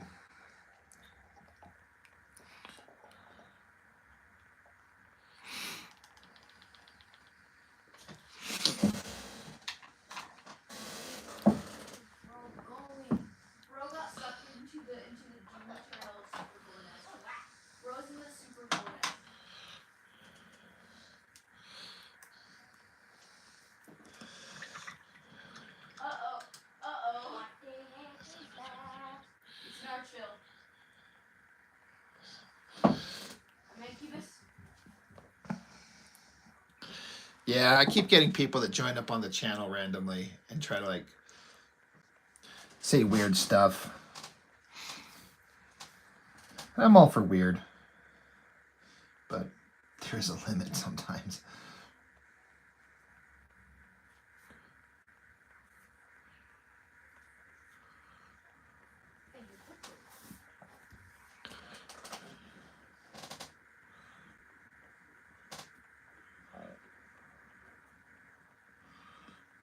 I actually had to block a guy one time because he was messaging Jessica saying some pretty fucked up shit.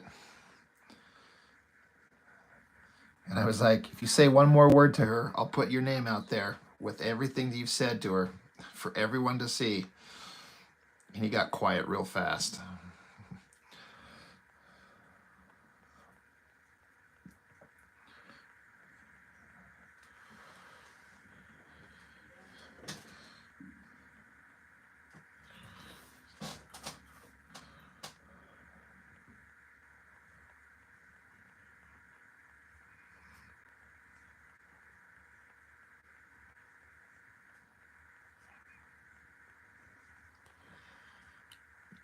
Yeah.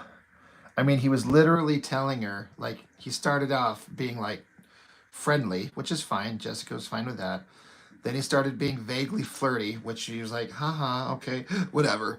But then he started telling her he was jerking off to pictures of her from her Instagram. Like, I'm not joking. And then she would send the screenshots to me. She's like, look what this guy's saying. I'm like, all right, I'm done. I'm going to say something to this guy.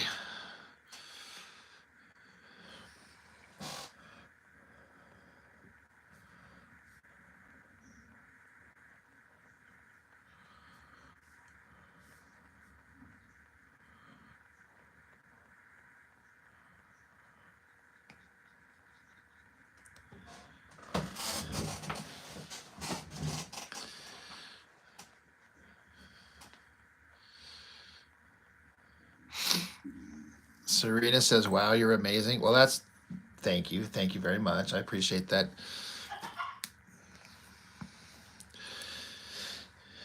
Dinosaur, what is my favorite work of, as far as me, anyone else wants to chime in? I can't, I don't have an opinion on Kirby as far as my preference because I understand who he is and what he does and I, like when I see his artwork in like black and white or his pencils, I love it. But I never like I didn't grow up with it and I wasn't exposed to it. And so I really don't have a place to speak on it because I don't know I haven't seen very much of it at all. I've seen I mean we've all seen tons of drawings and pinups and that type of stuff, but the amount of Jack Kirby comics I've actually read might be two or three. So I am no one to speak on it. Like his work is amazing, of course. And again, I've seen some screenshots of just his pencil work, and I think he worked on really big paper, like that twice up stuff. At least for some of it, I believe, because there's a picture of him standing in front of his drawing desk with this giant pencil drawing. It's like holy shit, that looks neat.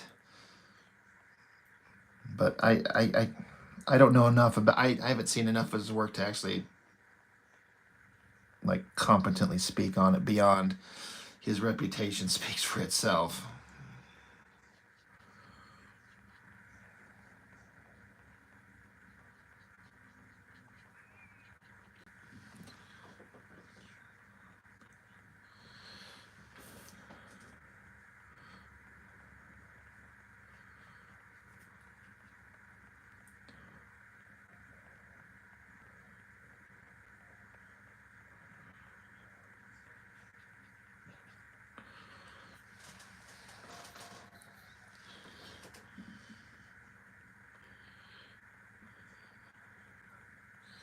That's part of it for me too, Gayton. Like I didn't understand it.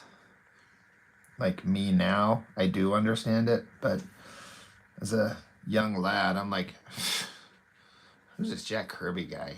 Show me Rob Liefeld. That's an artist. And then future me wants to smack young me.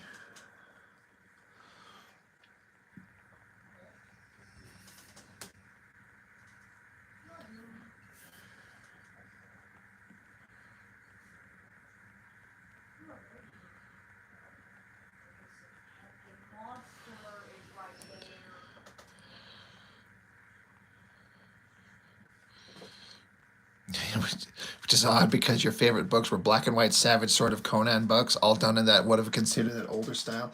I get that. I feel like those Savage Sword of Conan books, from what I know about them, they had more of a lush kind of like Kirby stuff is kind of blocky and more hard lines in a way. I guess it depends on who's inking him, but it seems like all those Conan books were like done with some like beautiful cross hatching and feathering and styles like that. That's an old style, but it's different from what I think of when I think of Kirby.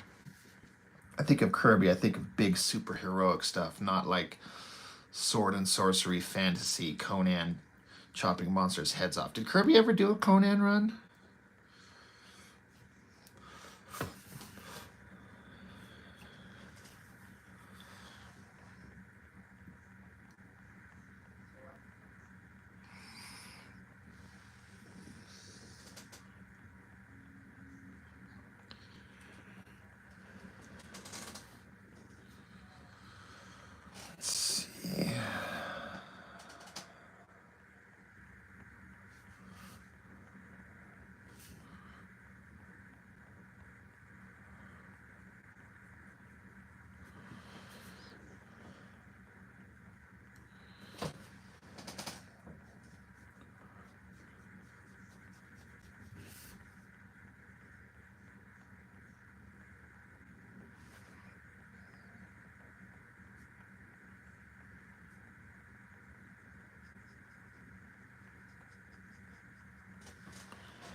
His work had a grander style. Yeah.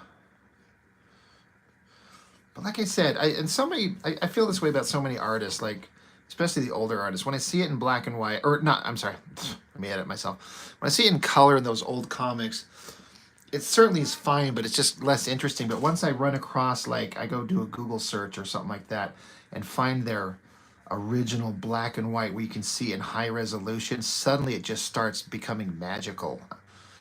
Even if it's like someone like Kirby, whose work I didn't follow that much and I don't know much about, but when I see those original pages, like, oh man, that looks so good.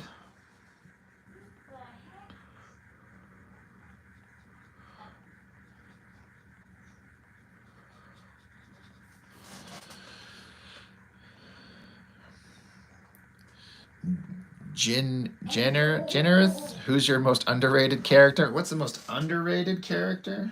Oh God.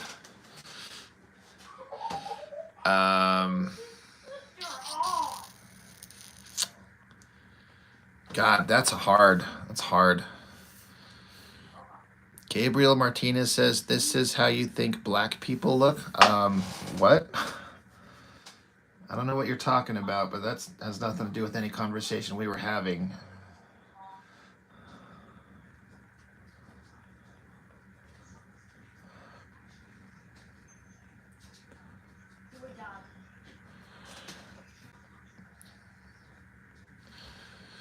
I'm gonna do the baby's face. I've kind of screwed it up. I got to pencil that in better.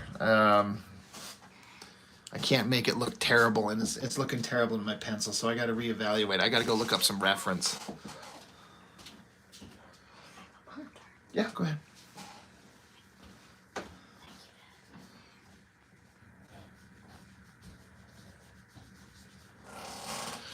Jai Deep, what up? What up? What up? Still trying to decipher that. This is how you think black people look. Comment. Like, what? We were talking about black and white artwork.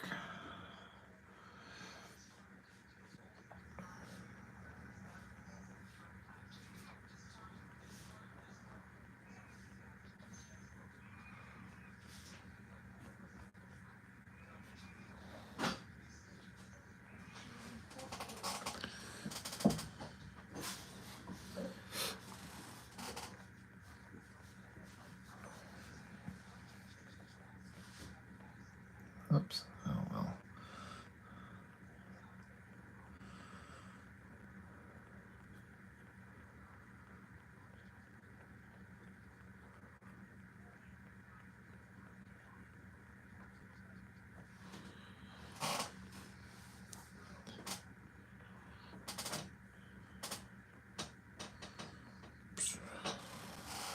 Yeah.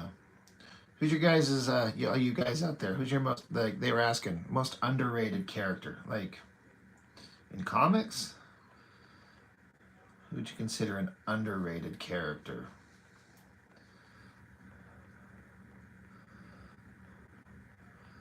That's a hard one to answer. Because a lot of characters have various times in the spotlight.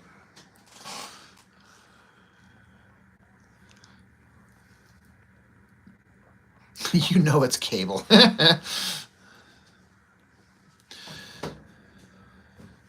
Yeah, and you know, some characters may not be popular right now, for example, like, you know, anybody, but then they've had their time. Like, does anybody give a shit about Cable in general right now, as compared to the height of his popularity? Just Quirrell says, "What paper is that?" So, this stuff right here, I buy it at my local arts and crafts store, Strathmore, Bristol. This is the smooth paper. I highly recommend that for inking. There's a rough surface. It's called vellum. It's got a rougher texture, which feels nicer for pencil. But it's not like printer paper, you know. It's rigid, you know. Gotta put my brush down. It's a nice rigid board that's meant to take ink. I mean, if you slap enough ink on there, it will start like warping, but like one good coat on there tends to be fine. But this is the stuff I use all the time. I think it works really well. And that's one of the reasons it takes that ink.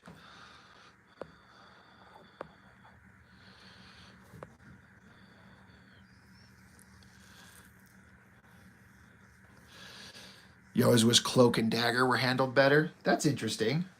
I've seen them in some various things. Am I crazy? Was there some show about them? Was there a TV show about them recently, or am I completely off the wall?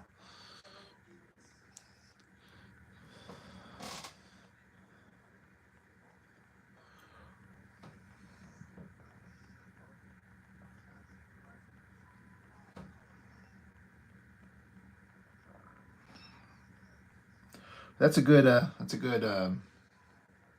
version of a underrated character. They're certainly kind of long-standing characters, but have they ever really been given the shine that they deserve? I don't know. Maybe they don't deserve it. I don't know.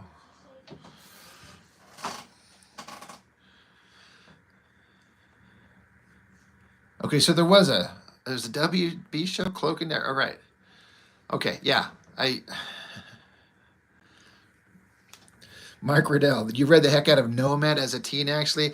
I actually think Nomad was interesting. There was like a mini series and then like a regular series that went on for a little while. And as a kid, I actually did a video on issue 1 of Nomad. It's one of my favorites. It kind of worked. That's a guy who was, I didn't realize at the time, one of the many versions of Captain America's sidekick. Like, I was like, oh, he's Bucky. But he wasn't the original Bucky. He was one of several Buckies. I'm like, oh, I didn't know that. But, yeah, Nomad. That's an interesting... I like the idea of like a guy who was a former like sidekick to a major superhero, and things went really bad. Now he's just trying to live his own life, and he's like this tough, mullet-haired, shotgun-carrying badass trying to stay out of trouble, but keeps getting into trouble.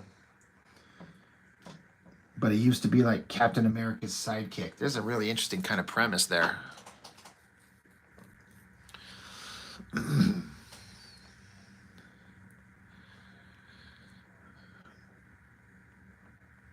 Sean T. Sleepwalker. Sleepwalker. I like your kind of breakdown. Essentially, space cop stories taking place in a collective unconscious. The character looks amazing, and a writer willing to take a risk could make him absolutely amazing. That is a fair breakdown. The only thing I didn't care about Sleepwalker was the whole idea that he only emerged when his host human body was asleep. And my dumbass, if like he was attached to me, he would only get like an hour or two of crime fighting done because my ass wakes up every 1 to 2 hours, and I hate it. I'm lucky if I can get 3 or 4 hours of sleep straight, like uninterrupted, without like waking up. But it's like a weird kind of, I don't know, trippy, otherworldly kind of thing. It could be interesting.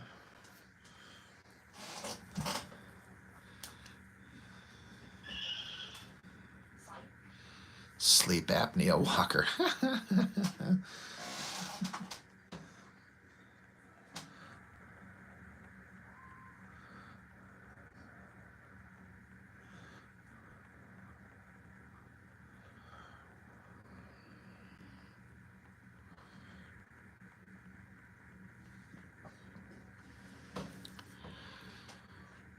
Darkhawk. I remember loving that book. I did a review, again, I mean, not to bring it back to me, but I did a review of issues 1 and 2 on my channel. And I remember when it came out, I was kind of into it.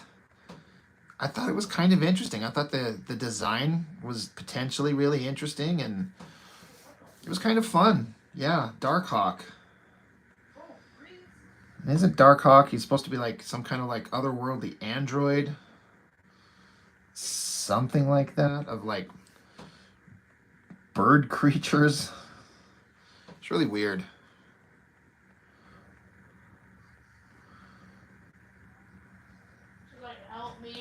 I'd be shocked if Darkhawk ever got a cinematic treatment, but there were a lot of body swapping heroes in the 90s. Darkhawk, Sleepwalker, Thor. Yeah.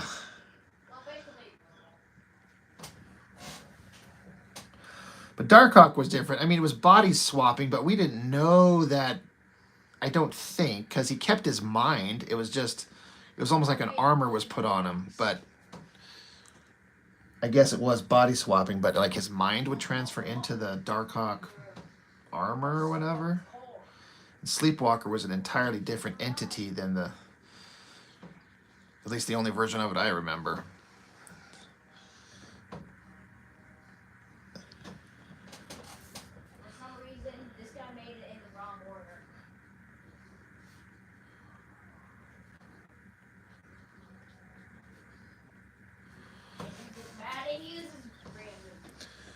Ink that I use, if I can show you without spilling it. It's Dr. Phil Martin's Black Star matte, the matte finish. There's like a shiny one, but I like this matte finish, like a dull black. I don't like that shiny black look. But Dr. Phil Martin's, I saw professional inker Jonathan Galapion. He inks over Greg Capullo on Batman a lot. He mentioned this is what he uses, and I found it and I tried it and I found the ink that I liked. I finally found one after trying all these different types. Once I got this, I'm like, oh, finally, this is the one that I want to use. And I've never been searching for anything. I've heard a lot of people say, try this, try that. Mix these, or take the ink out and open it up and let it sit open and exposed to the air for like a day or something like that. And it makes the consistency, this, that, the other. I'm like, I'm fine. I got a bottle of ink that's doing what I want it to do.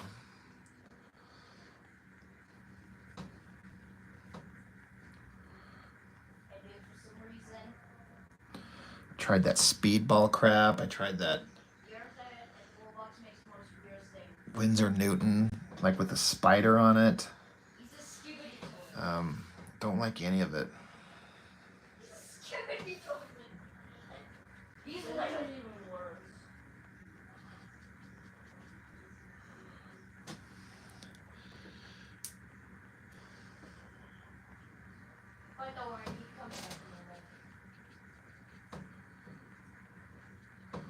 See, this is where digital would come in handy. You could just like select this area, boom, click fill in, boom, filled in. I could be moved on to the next thing.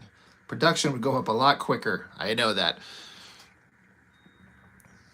People treat ink like it's French wine. Dr. Martin says, that's funny. That's a funny way of putting it, man. That's true. Everyone's got their favorite. I get it. My Hero 1234 says, can you say hi, Roxy? Well, I will absolutely say hi, Roxy, to whoever that may be. Hi, how you doing? Hope you're well.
The program I use to letter, I don't think has that that function.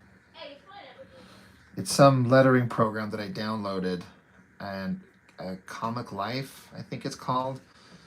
And if it has the means to do like fill in black on it, I don't know how to do it. I don't do it on like Photoshop or anything. I do cleanup in Photoshop where I adjust the values to make the blacks super like flat black and make the whites super bright. And go in and do a bunch of cleanup, but I do lettering in that other program.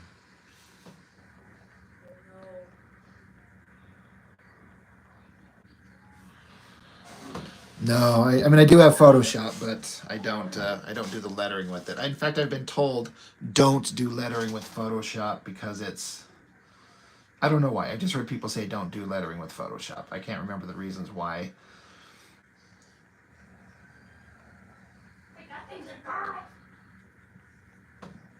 It's not like I barely know how to use Photoshop in the first place. I know how to zoom in and clean up and adjust values, and occasionally I can remember how to like resize things. And I'm always calling up my tech support buddy. I'm like, how do you do this in Photoshop? He's like, push the space bar. I'm like, oh, right. Pfft, stupid me.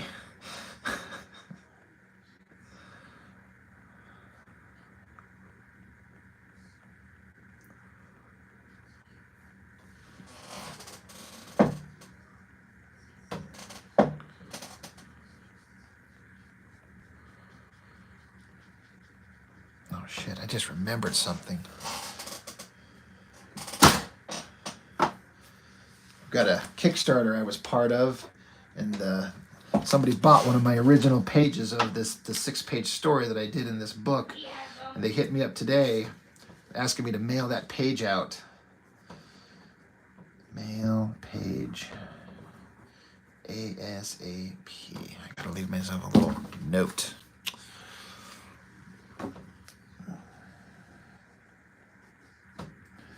But somebody actually bought a piece of my original artwork from this Kickstarter campaign. I can barely believe it. And part of me doesn't want to let go of it. I'm like, I don't want to let that page go. But, you know, that was part of the deal. I did get paid for it. Does it make me a professional artist if I actually got paid for a gig? If I got paid $600 for 6 pages, does that technically make me a professional artist? Is that how it works?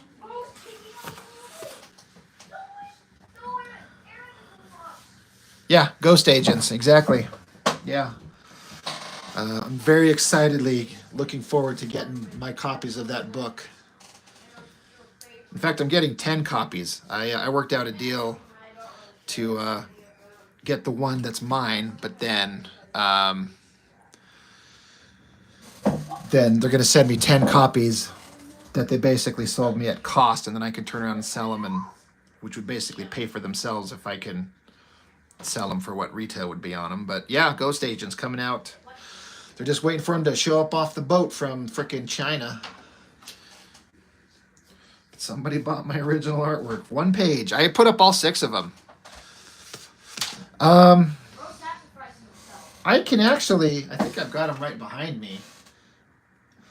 What's funny is they're more than a year old now, and like with anything, I look at them and go, I could have done so much better. I was doing the best I could.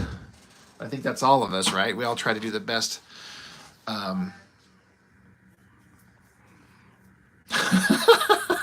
Sean T, I love the way you think. I should do doodles on the back sides of the original artwork, just like Buseman did. Just tasteful nudes of yourself. Hi, Bella. There you go. Oh, that's hilarious. Oh, God. You know what? Somebody's going to get this page, and they're going to get a surprise they weren't expecting. Let's see.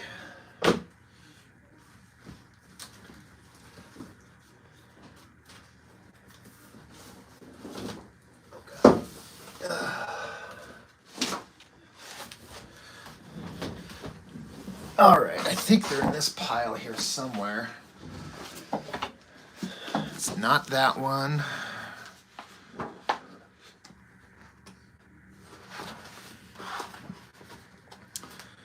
It's not those.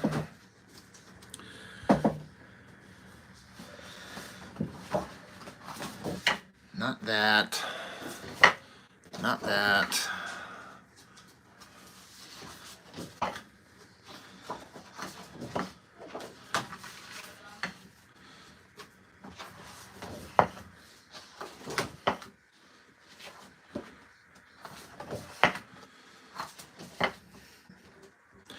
I worked on an officially licensed Highlander comic for 5 seconds. And this is some of the stuff that will never see the light of day. Because the company that had it fucking screwed it up.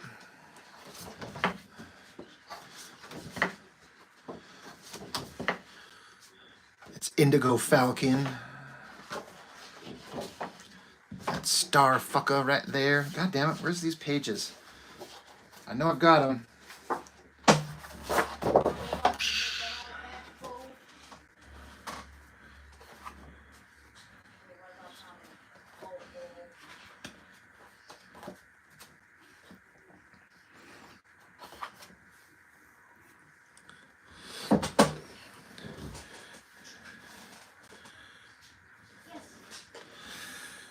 Yeah, thanks. This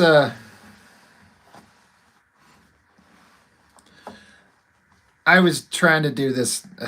Honestly, this panel here and this stuff, I was like light boxing a photo.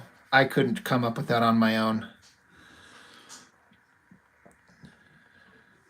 I actually could just sit here and, I mean, as if anyone would be interested, but show off these. There's Hellboy.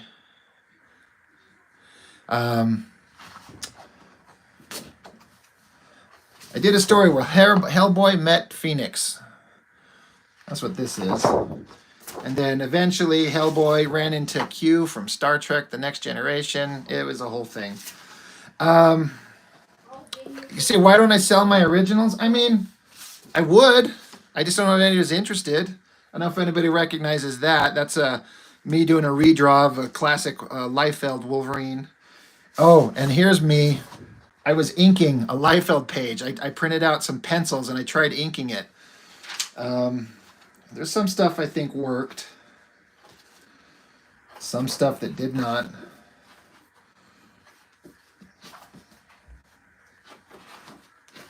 Where the hell?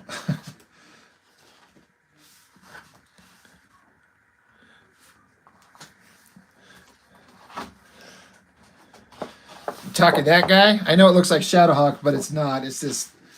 It's called Indigo Falcon. It's another guy's character that basically looked like Shadowhawk, but he wrote some crazy stuff. Shit. Now I kind of want to go through all these pages. I haven't looked at these in a long time. But yeah. I mean, I inked everything on here that Liefeld put on there. There's some places where I kind of screwed up the long hatching lines, but getting all these little details, you know.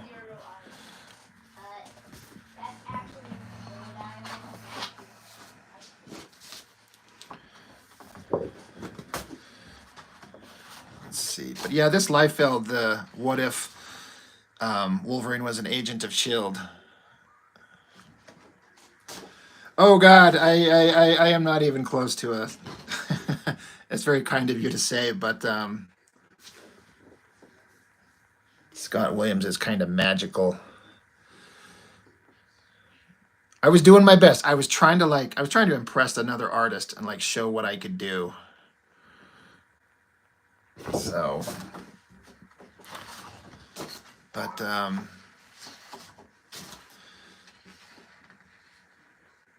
this one was kind of fun. It was like a one-page thing. A girl teleports in, meets a guy. They have to get into battles. They become friends, and they test on her and scientifically, and then transport her away. It's like a single one-page kind of breakdown of the history of this one character. I did this for a small publisher, and this was, whew, this one was. I was doing the best I could do, and sometimes it worked. But where the hell are these damn pages?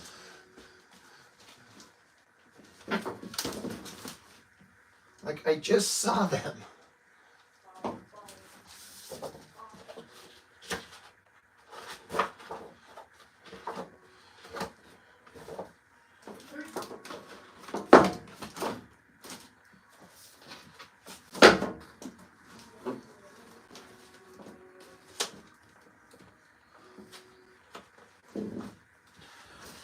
All right, well, I'm going to have to look for him tomorrow. Son of a bitch.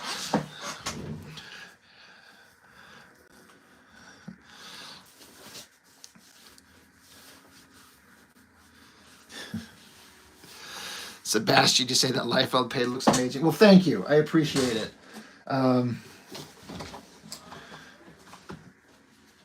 do appreciate that. Just bad that I can't find.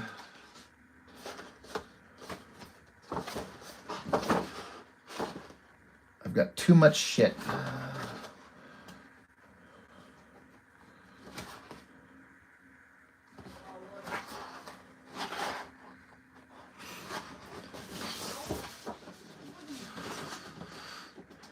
But yeah, one of the things I was kind of most-ish proud of is years ago, some small publisher that you've never heard of got the rights to publish Highlander comics, and they completely fucked it up. But they brought me on to draw covers because the guy they had drawing the book absolutely sucked. So these are my blue line pencils to the cover to that book, and I actually have the inked version, but this is 10 years old and kind of the rough pencils. And then I did this other version of this here. I flirted with the moment of getting to have something get seen because, again, this small publisher was going to produce Highlander comics and have them put on the shelves, but they screwed it up so bad it never saw the light of day. And then this was like a female character from that Highlander book, some kind of punk rocker hairdo. And I was trying to steal the drawing gig from the guy they had doing the book. And I think they would have given it to me, but they already had a contract.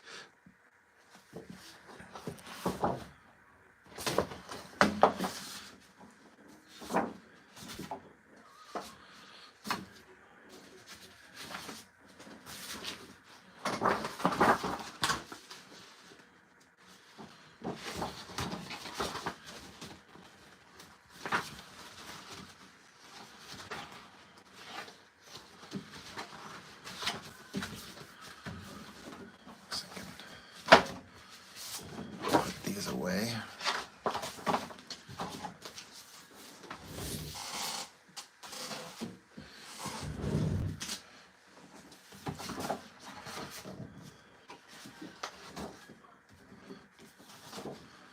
But yeah, I was commissioned to do a cop story, but this was difficult because it's all real life stuff, real life human people and buildings and cop cars, and it was not easy. And I'm not going to say that I was successful on every page, but some stuff I think kind of worked. But again, this is more than a decade old too.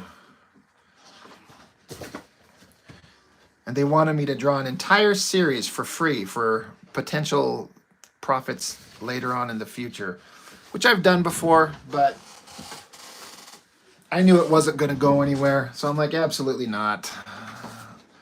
I'd rather waste time drawing my own shit I can never sell than draw stuff I don't like to draw for somebody else, hoping it sells.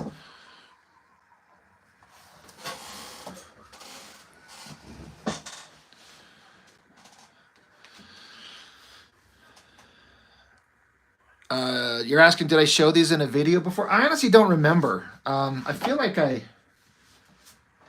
might have, but I don't, I honestly don't recall. I'm going to hold on to everything.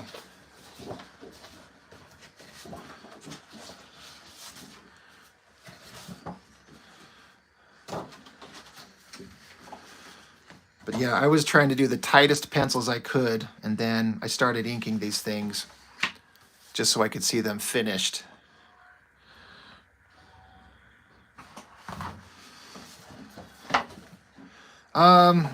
Nathan, when I'm done with the He-Man thing, that's the next move. I'm doing the He-Man thing because I just wanted to do it. I had to tell the story, and I got started, And once I got started, there was no going back. So a lot of people think I'm kind of weird for doing it, and they're not wrong, but it's what I'm doing.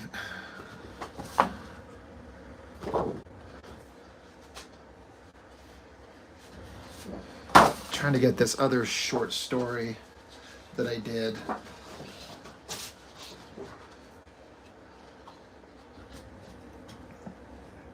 Since I have people kind of looking. Yeah.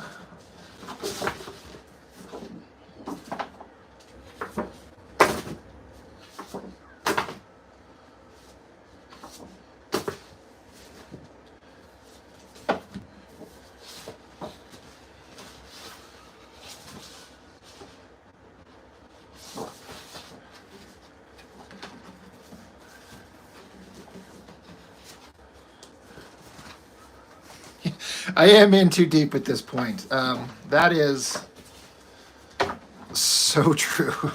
I gotta finish. I'm midway through book 6. I might as well finish it at this point.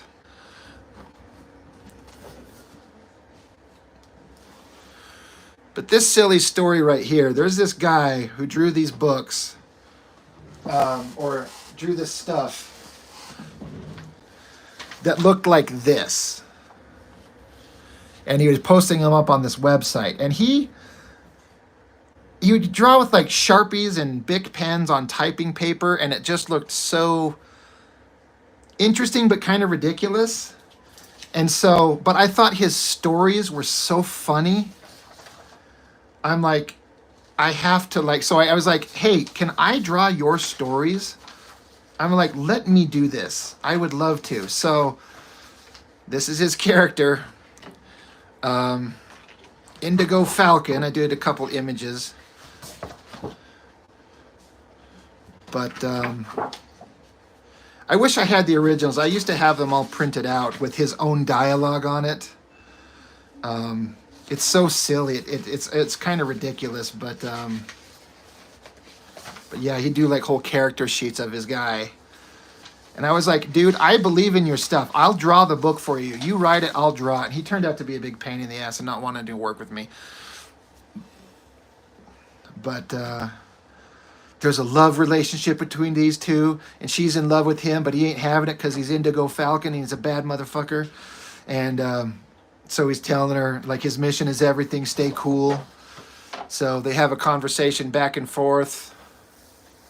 She's crying. And then out of the blue, the bad guy emerges from the trees and chops her head off. So I got to do a bunch of ink splatter. And then he's standing there holding her head. So in comes Indigo Falcon, speed lines everywhere. He's going to mess up the bad guy. I can't remember his name. No, it was, I think it was Horus. It was supposed to be like an Egyptian god. Then you get the big jumping page. And then they battle. I didn't do very good on these action scenes. These pages are several years old. But slicing, chopping, kicking, fighting. And then close-up of their faces as Indigo Falcon comes flying at him and he jabs his hand into this guy's chest. The Egyptian god of New Jersey, Horus. And then he pulls his heart out of his chest. And then it just ends with him just saying some cool shit. Indifferent to the death of the love of his life. But he's like, I'm a bad motherfucker. The dialogue was really hilarious. And then there's another short story that the guy wrote out where we got Indigo getting tossed through this plate glass window by this big guy. I can't remember his name. He's talking some mad shit. I actually kind of like this face. I feel like I kind of sort of got it. But Indigo Falcon gives him some kind of like insult. And so the bad guy doesn't like that at all. So he starts curb stomping his face into the ground. And I had a friend of mine take in these boxes on the background and cut out the stomping part and repeat it so it's showing like he's stomping him multiple times. I kind of liked this face, and I don't know, that big shot there. And then it cut to, this page sucks, but it's supposed to be a bunch of people watching the fight. It's like, there was some funny dialogue of these people like observing it happen. The girls are kind of hot for him. They're like, oh my God, he's so sexy. Look at that Indigo Falcon is a sexy motherfucker. Guys were recording it with their phone. This guy's like, yo, Indigo, smash his ass. It's, if I had the dialogue, it would actually be funnier. And then this other guy shows up, and I completely screwed up this hand, this fist. Like, I ruined it.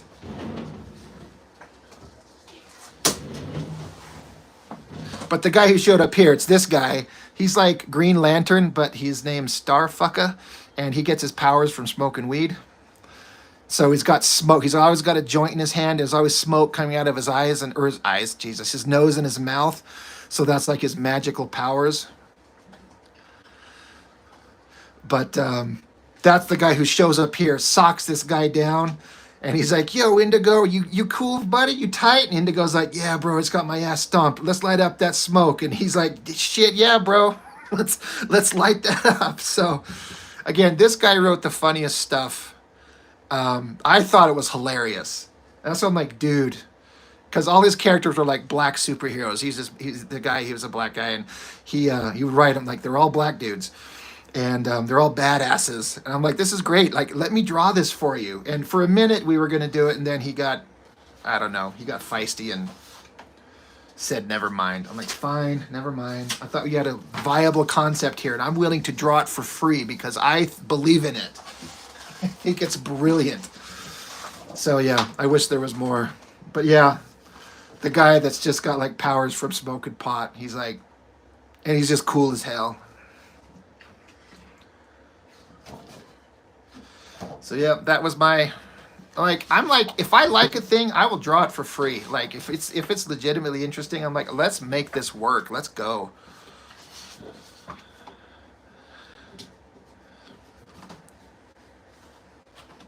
Can never rely on schizophrenic writers. Too distractible. Yeah, I think that's probably right.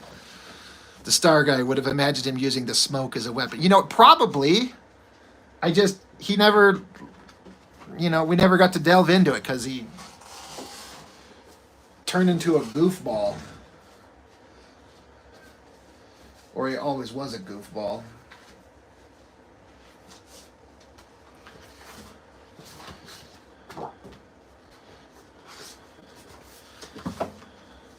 And then my Highlander pages. It was Highlander 3030, set way in the future, based on not the guy from the original show, but I was doing the best work I could do at the time on these.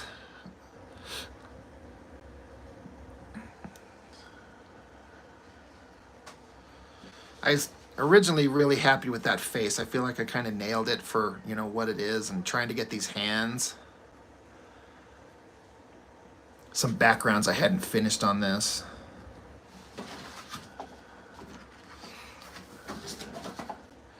And then just trying to experiment with like lighting and textures.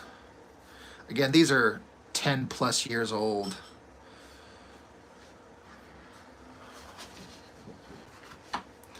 And then this scene, he's watching a holographic projection of, I guess, his deceased wife. So I was trying to make it look like a holographic projection.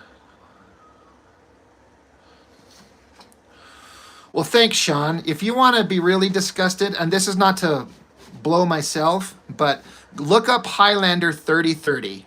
Google it. And look at the artist that they had draw the book.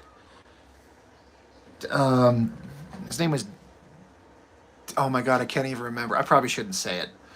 Yeah, the foreshortening on the sword was tricky. But the guy they had drawing it was so terrible. I'm like, why did you guys hire this guy? What are you doing? But they had some kind of like contract with him that they couldn't get out of. I think they would have taken me, and I would have dropped everything to do this, but they had the contract for the Highlander license for 2 years to produce as many comics as they could, and the movie production studio was going to support it and promote it, which they never did. And after 2 years, they made one book that went digital only. So they completely wasted the opportunity.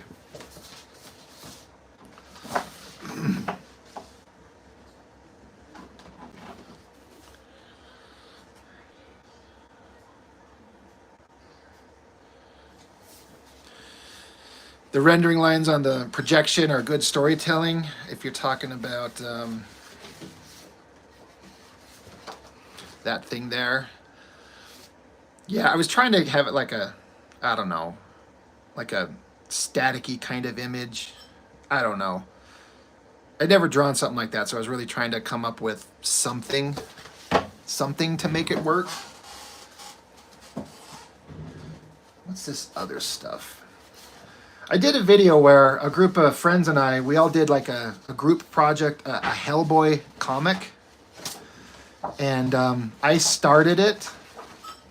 And I'm missing page 1, which is a big picture of Hellboy standing on top of a like a rocky precipice, and he's looking up, talking to someone, and there's this girl floating in the distance on fire. So they have a conversation, and it's actually tailing off a group project I did for a website where a bunch of us did 2 X-Men group project comics.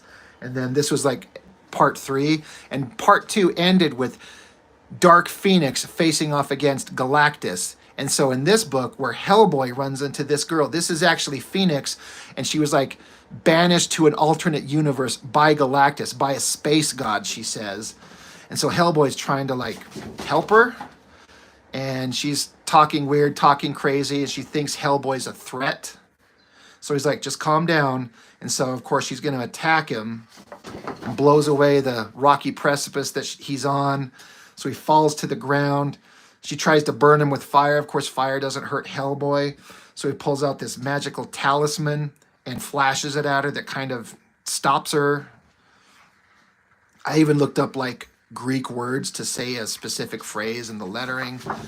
And so she freaks out at him, and he's like telling her just to calm down. So she like levitates him in the air. She opens a portal in the distance. So then Hellboy pulls out another talisman from his belt here, and it's some kind of amulet, and he speaks another foreign word that says protection, and it glows right here before he gets sent away. He's just trying to do this like protect me, this magical protection.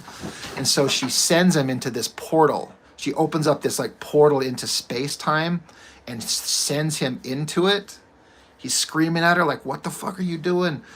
And so he goes flying into the portal, and I had a friend put like the portal background on this page here. But the premise is, after he goes into the portal, and then it's this page where you realize that it's Phoenix, and she just kind of floats away into space. But the premise is that he gets sent into this portal, and it opens up into other universes. So everyone else who took on the group project, a portal opens and Hellboy drops out, and he runs into any comic book character you wanted. And the only thing you had to do was have him get sucked back into the portal again at the end of your story so he can pop back out in another one. We made like a 50 or 60 page comic. He ran into like the Hulk and the Fantastic Four and Vampirella, God, all kinds of weird characters. But then it ended with him traveling through the multiverse, and I had him run into Judge Q from Star Trek The Next Generation.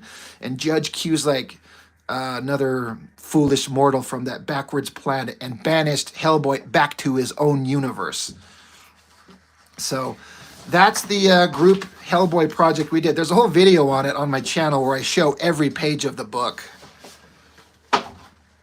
It was kind of a fun, wild idea for a group project.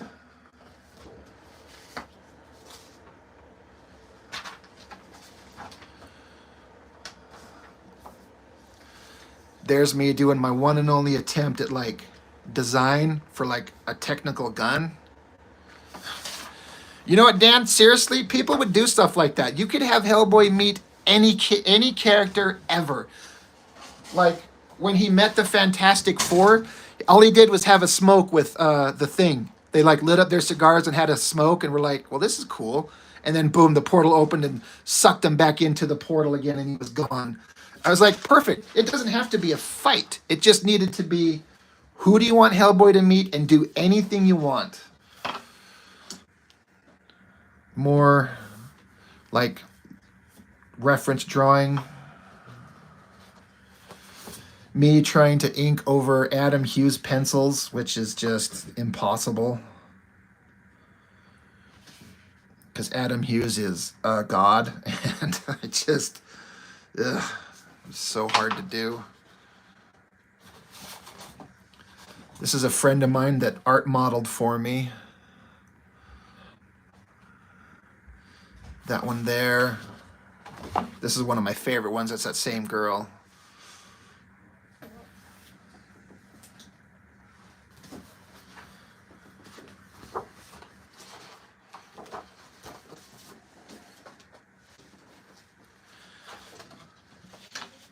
Some of my own characters. I wonder if anybody has the eye to recognize the basic layout of this page of what it is an homage to. Anybody recognize that?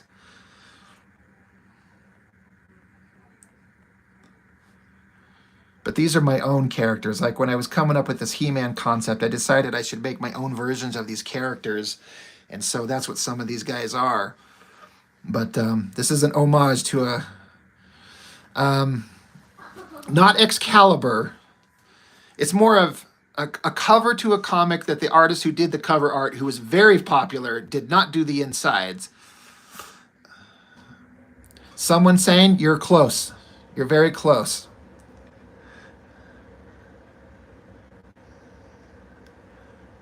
Not Rob Liefeld.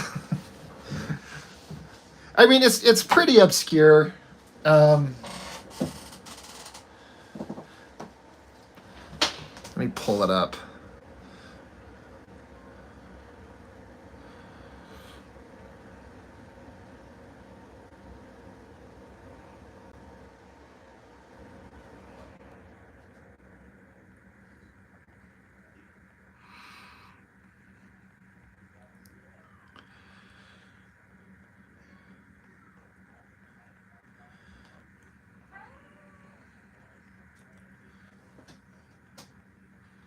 It's kind of an homage to that.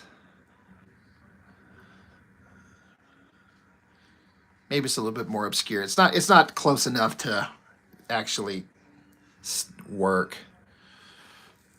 But kind of like this big muscly guy is like the Colossus, and this guy up front is kind of like Wolverine. But he did say X-Men. I mean, I guess it's not that close. Like Banshee back here in the background is this guy, and then, I mean, there's no Spider-Man or Storm, but anyway, that's what that was. These are like the villains. Like this is this was like Skeletor, this was Trapjaw, this was Beastman, this was Triclops, this is just my own original guy. Yeah, you should have recognized the speed lines. And then these are, God, I need to make it so everyone can see it. Again, more of the, again, they were like my versions of the He-Man, like my own versions of a He-Man type book. Like this was He-Man, this was Teela, this is the Skeletor, the Triclops, the Beastman, the Trapjaw, my own guy, another hero guy. Had this couple of chicks of these characters. I had my own ideas for like my own spin-off, and I even tried doing some pages, trying to see if I could make this stuff work.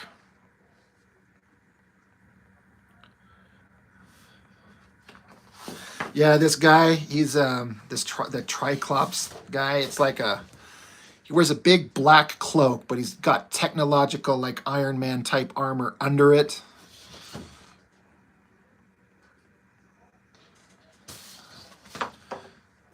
But yeah, I tried doing my own pages. I had some stupid designs for this guy. You can tell I tried like, I'm going to do like an armored version in spandex, and it doesn't work. That sucks. So I'm like, this is terrible. I got to redo that. So I made him more like the exact opposite of technological spandex armor and more like natural wrapping stuff. This is an old drawing. This is probably 20 years old. I was doing like a Star Wars thing, like a sci-fi thing. Of course, I'm always drawing naked girls because I am what I am.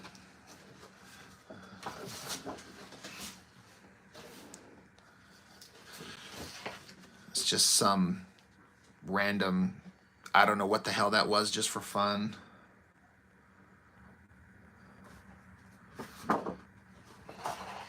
Doing a Wonder Woman face.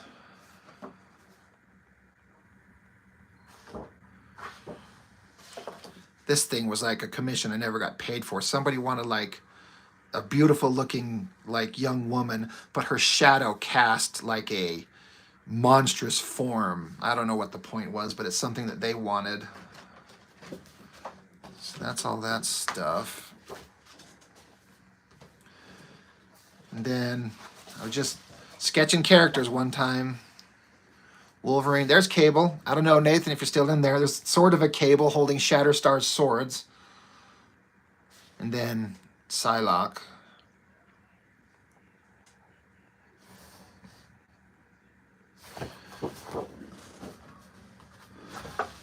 This was another commission where somebody wanted this character. He was a Canadian superhero, so of course he rides a giant floating surfboard in the shape of a maple leaf. Not joking. And he wanted like this guy who rides a pterodactyl dinosaur in the background. I'm like, okay, your character's Canadian and he rides a leaf-shaped surfboard. Okay, let's do it. And I really went to town trying to get this perspective on the city shot. And, you know, again, this is pretty old. And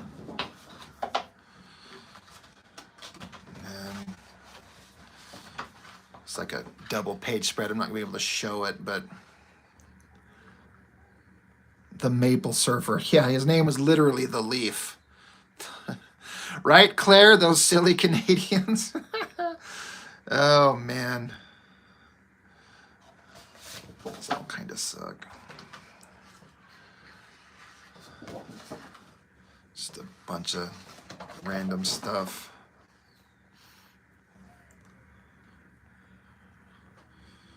I like when I do heavy shadows. I just don't feel like I do it very well, but I mean, this guy sucks right here. This front figure's terrible, but I kind of like this monster there. This is supposed to be like a female figure in a cloak and a sword, but with a skull face. The Maple Surfer. And then I was flirting with this idea of taking like Marvel Comics characters and doing like different, or just popular characters. Like this is supposed to be like a Daredevil and a Superman and a Wolverine and a Captain America and a Thor, but like an alternate, like they're not actually them, but you can tell they're supposed to be like that, but they're all part of some government superhero team. So like, hence the reason they have a star and American flag on their designs. Like the Captain America guy's got the star on his chest, but then the Thor character carves the star into his own chest, so it's a scar on his chest. I was just playing around with silly ideas. You bet he shot syrup from his eyes or something. It would have gained traction. Maybe I'm going about it all wrong. That Thor guy is 100% Russian. That's probably true. There you go. Oh, that's funny. Man, this stuff is probably 20 years old too. I did this so long ago. But I don't throw anything away. So I got piles and piles of drawings everywhere. And this is part of why I do it. Like, I don't want to do it digitally because I like to have all this physical stuff.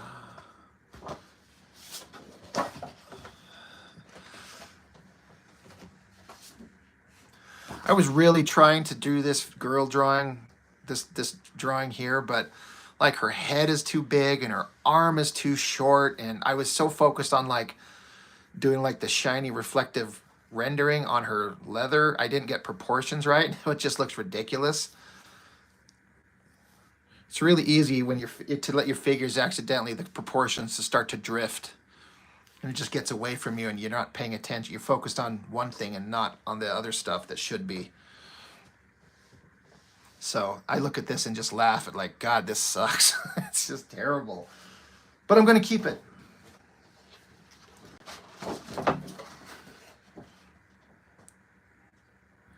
Yeah, I should have them in a protective sleeve. I even was going to like, I had this idea of redrawn page 1 of like the original Ninja Turtles comic, which started with like a close-up of their eyes and then a shot of all the characters. And I was having a hard time getting this group shot of the turtles done. I kind of like the close-up of their eyes. I feel like I kind of nailed that. Claire says, one day when you're famous, someone's going to find all of this stuff in an attic of your old trailer like they did with Tupac music and release every year even though you're dead. There you see, there you go. There's this treasure trove from the now famous dead artist Rob. Well, if it makes my kids wealthy, then it's worth it. That being said, can I be wealthy now, please?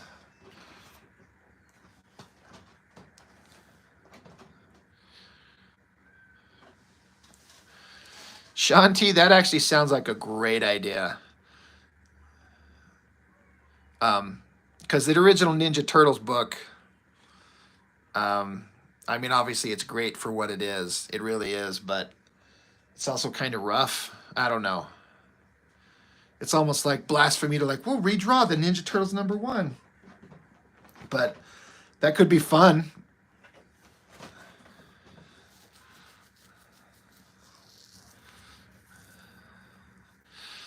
Sean, are you talking about the one that they did on the whole cartoonist kayfabe thing where they were like, hey, everyone do this? I see them posting that on Facebook. A bunch of people did a bunch of different pages. Did you do one of those? From the ringside seats, guys? Okay. Now I gotta go see which one it is. I had my whole own... I have a Death of Superman fight scene that I want to do. It's going to be the stupidest version, but for anybody who's seen the original Transformers animated movie, the fight between Optimus Prime and Megatron, I was basically just going to redraw that beat for beat. And I have it all worked out in my head. Kind of just redo the fight between Optimus Prime and Megatron, but make it Superman and Doomsday. And I think it would work. It's just... I don't have enough time in the day to do a thing that's just a complete fuck around.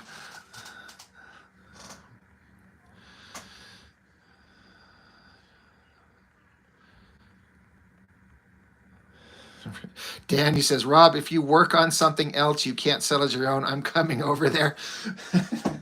What are you getting at, my good friend Dan? Oh yeah, Sean, that's rough, man. I'm sorry to hear that. That would do it to me. Yeah, that's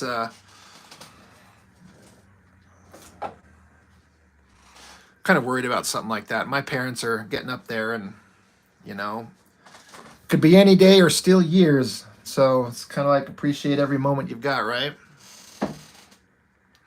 And I've never lost anybody in my life that I was close to, so when that happens, it's going to fuck me up. I've never had to deal with death yet.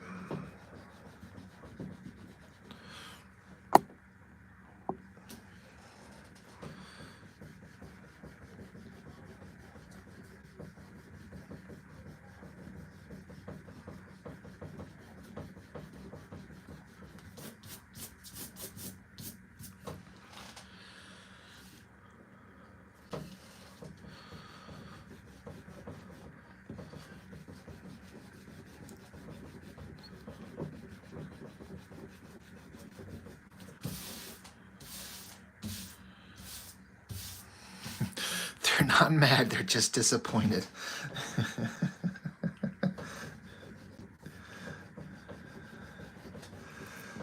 Oh, man. In fact, I'm getting together with my whole family on Sunday. We're having a Easter get-together. And I'm fortunate enough to have my own children with me this weekend, so I get to take them out there and they get to see their grandparents.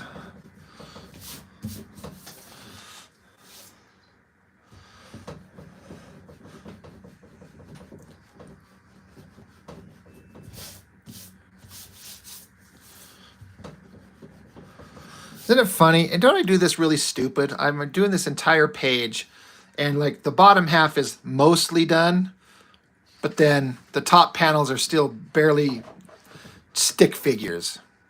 It's just, I do these things in odd stages.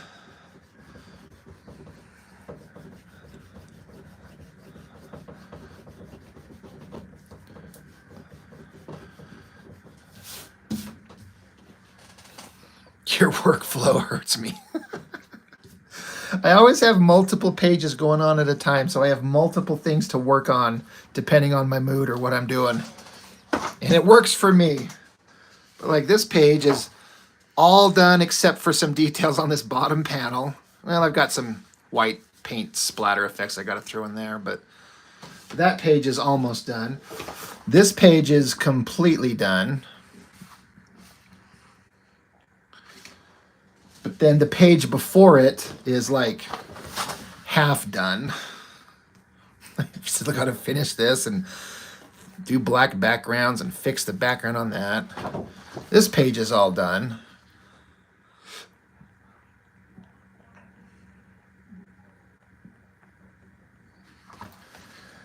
Yes, I am all over the place. This superhero splash page was kind of fun. I might actually, I kind of want to get somebody to, I need to pay somebody to color this. I want to see this shot of all my heroes all colored up. Oh, thanks. The effects on the bottom panel, this fire, yeah. I love doing white paint splatter effects and some razor blade scratching on it. Clary say, good artists are always a little crazy. If you ask me, it's the creative side of the brain you guys can tap into for the most of us can't. I think there's a lot of truth to that. Creative people can be a little nutty. Sean, I could send this to you if you're really interested in giving it a shot. I don't have a scan of it yet. I gotta go. I don't have a scanner. So I got to run to FedEx, but I kind of got to run to FedEx anyway. But I could get a scan of it and clean it up. This is an homage to Wildcats #2 by Jim Lee. There's kind of like the cover and then a page on the inside that's sort of like this. That's kind of where that came from. All right, Sean, I'll have to get some information from you or connect on Facebook or something.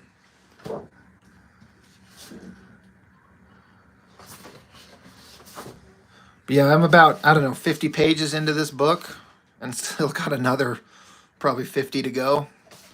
I don't do anything small. But I want, if somebody's going to buy my books, I want them to get a big chunk of reading material. You know? Yeah, I drew all of these. This is all me. And some pages, like this one, Chuck Gibson has done the inks on.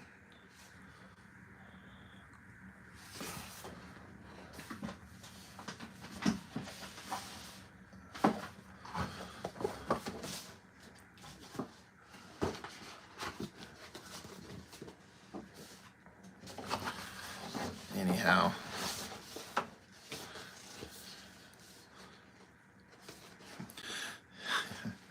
Claire, I don't mess with AI.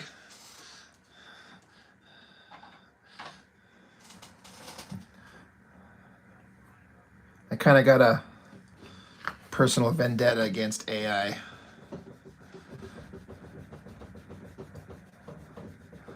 I have done Copics, urban aerials. God, I don't have any.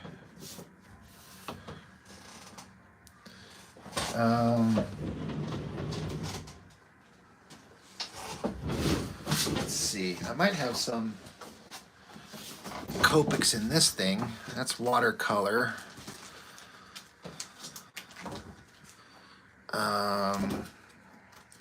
That's not quite right.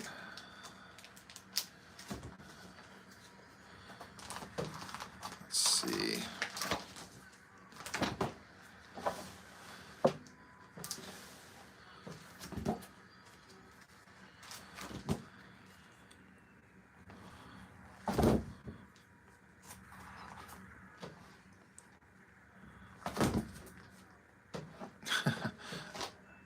Hey, you like my riff on Rob Liefeld right there? A sword is better with a gun on it. And you got Deadpool here holding a gun with the sword on it. And he's like, fuck yeah, this is.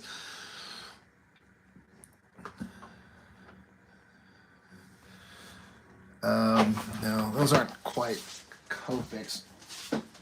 Maybe I've got some in here.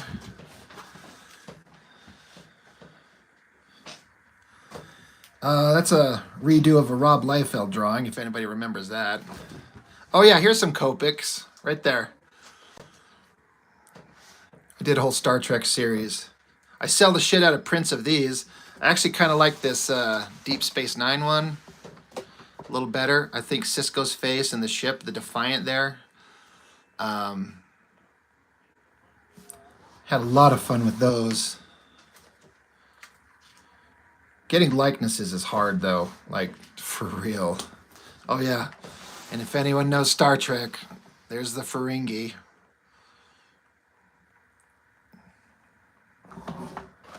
The Cisco was fun because being Avery Brooks, the actor, is African American, so a lot darker skin tone, so it projects a lot more shadows and highlights, which was easier than like these flat, smooth Caucasian girl faces, which the reference photos had very little shadows.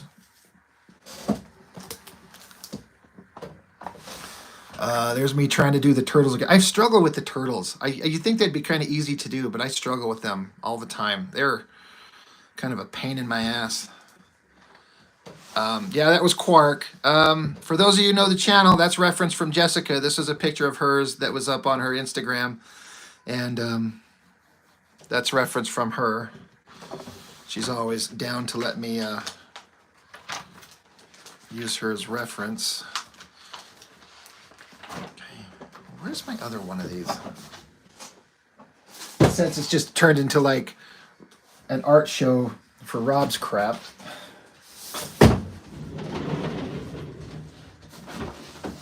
Oh yeah.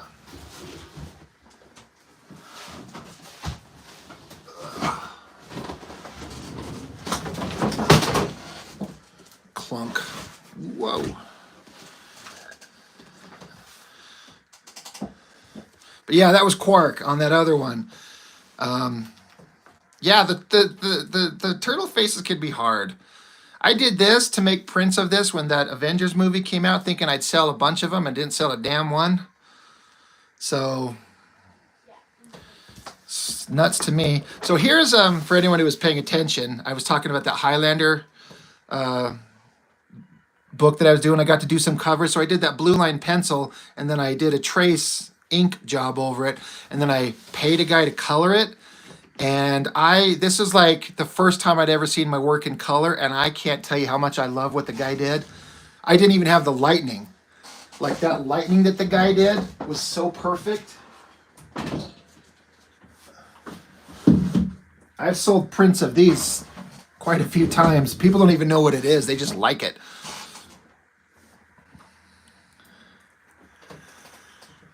Yeah, the guy, he kind of nailed it. And I thought I did kind of good on my black and white. I thought I did. It was as good as I could do at the time.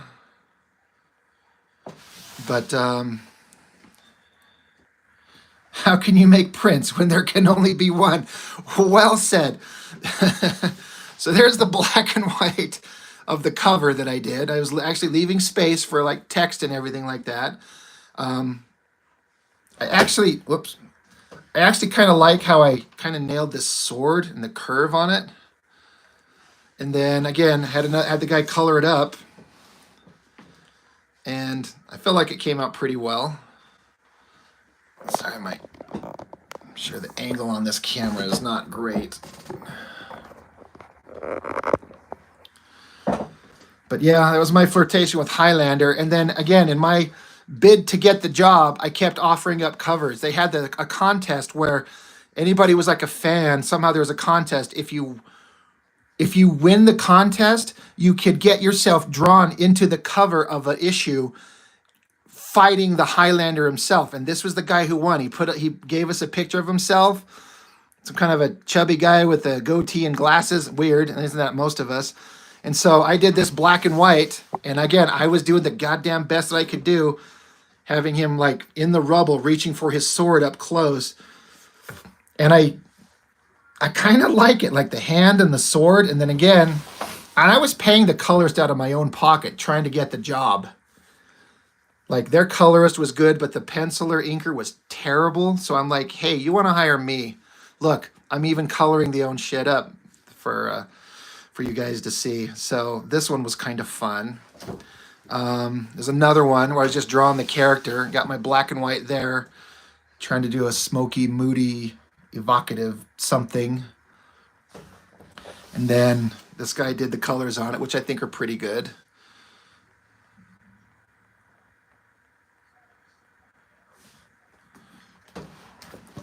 And then we get into, this is the bad guy of the book. I can't remember his name. I kind of like the face. I feel like I kind of nailed the face on that.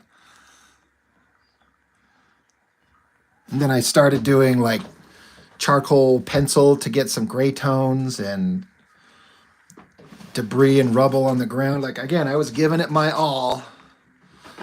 Another theoretical print for Comic-Con, doing Thanos and then Child Gamora after the snap, where she's like, what did it cost? And he says, everything. So I did this drawing, made some prints of it, haven't sold a fucking one. Like, fine. Nuts to you people, don't want to buy this shit.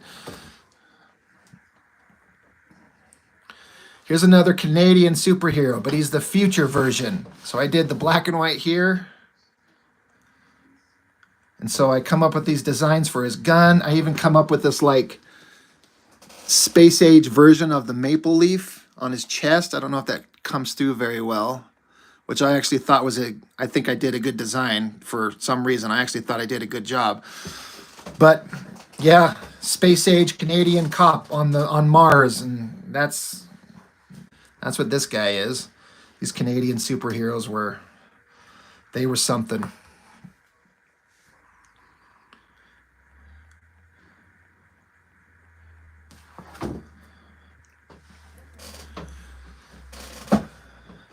These guys are my own superheroes. Like, as a kid, I've done videos on these guys, but I created my own superheroes and they looked absolutely ridiculous when I was 12. So I tried to redesign them into like modern superhero design. So that's the black and white. And again, had a guy color it up. And my silly names from a kid. The main guy he's Tiger. Just Tiger. This is White Shadow and Warclaw are the names of these characters. And I'm like, you know what? Their names are silly, but I'm keeping them because they're my first characters I ever created. And I'm not going to change them because who the fuck cares? They only live in my head.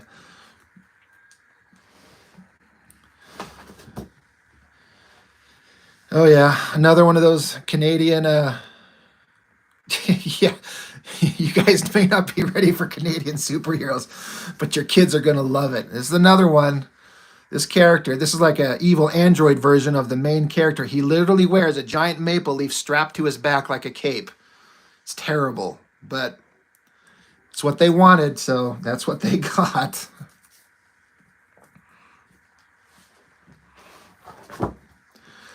Again, that same Canadian superhero, I drew a cover for him. Here's the black and white. I think everyone will recognize where this is from if you don't see the with respects to Todd on the bottom. But throwing everything I could into this. This is 2013. Yeah, McFarlane reference right there. And then again, I got a guy to color it, which I think is kind of good. I think it's pretty good. I kind of feel like the monster gets kind of lost a little bit in the coloring, but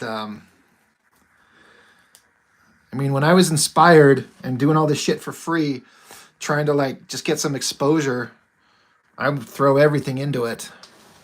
But I still kind of like this black and white. I feel like I kind of like the muscular arm. So yeah, McFarlane Spider-Man cover homage. This is another from the Highlander series where if you won the contest, they had two winners, and we'd like draw you fighting the Highlander. And so this guy, he's actually like a actor in England. And so I drew him fighting the Highlander, and I offered to ship it to him, but I'm like, you got to pay for shipping overseas, and he wasn't interested. So I still have it.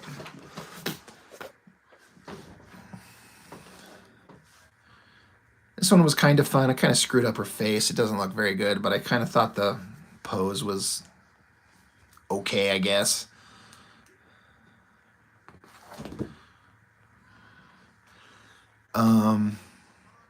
Yeah. There was this gal. She's kind of like a aspiring author. She's got some books out there, but she has this book called, was it Zombie Ever After? Some kind of like story of some hot chick fighting zombie monsters, and so I drew this up as a cover for her. I kind of like the face, the zombie faces in the background. I got pictures of my brother and his two best friends off Facebook, and they just zombie fight them, and that was kind of fun.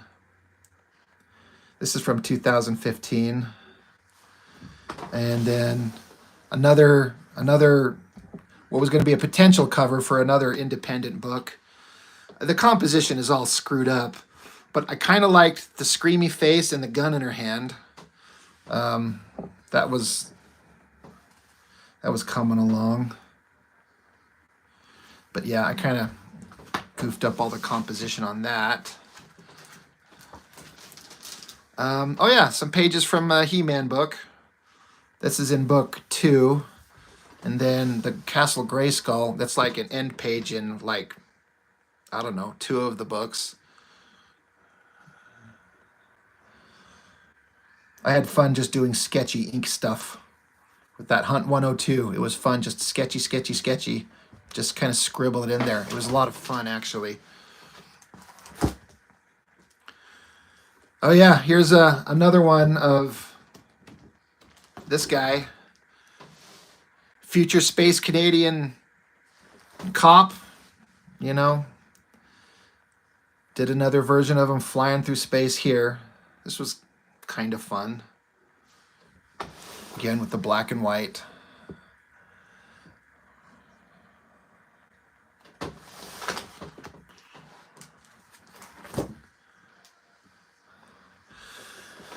Oh yeah, here's again, when I've talked about doing the He-Man fan comic, and then making alternate versions that I can call them my own. This was going to be, I was going to call it Masters of Eternity. And then this was a design for He-Man and Sorceress Teela. Except it's Lord Greystone and Lady Hawk, which, again, I did this years ago. I'm not going to use any of that, but it was me trying to come up with alternate versions.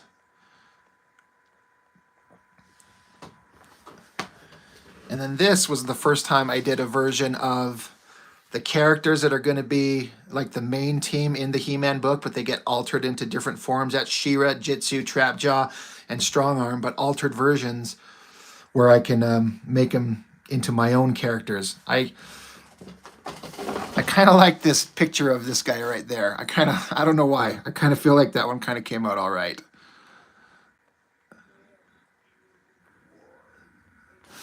Yeah, that's me still working out ideas. Oh yeah, here's one of my favorite drawings I've ever done. I was asked to do, it's not Little Mermaid, but this is for another independent book. It was like a story about mermaids. So this is one of the cleanest, slick ink line drawings I've ever done. And I really thought that I did pretty good, and I feel kind of weird saying that. But then again, I had this guy that does some colors for me. He did this colored version, and I feel like he nailed it so good. Like he made the tail translucent where you could see her leg through it, which I did not put in the black and white. I've sold several of these prints with like, that's Little Mermaid. I'm like, no, it's not. Just because it's a mermaid with red hair, and then Ursula was not this hot girl with tentacles coming out of her back. But everyone just kind of assumes it's the Little Mermaid, and it is not. But I kind of asked for like the surface of the water up top where the light's breaking through it and it gets darker as it goes down. And I feel like this colorist just nailed it. I was so happy with it.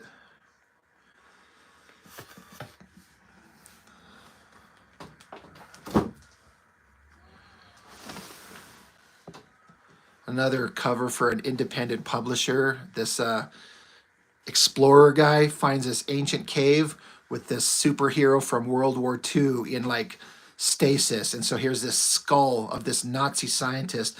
And I even looked up German and wrote in German on this notepad. I can't remember what it says, but this one was kind of fun to do.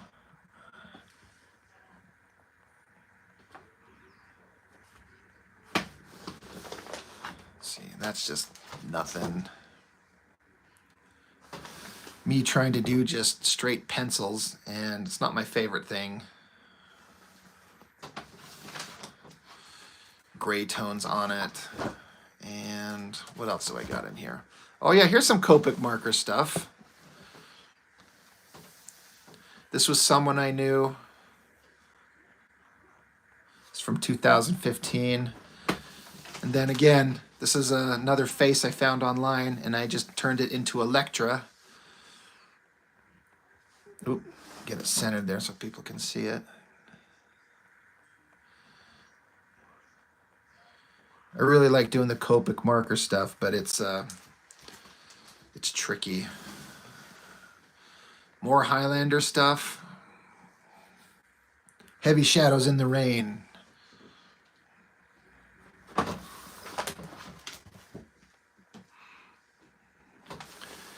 There's Cable. Cable, Psylocke, Shatterstar, Colossus, Wolverine, and Havoc. I was going for all the detail on Cable's outfit there. I was trying to really do a Rob Liefeld on it, except better.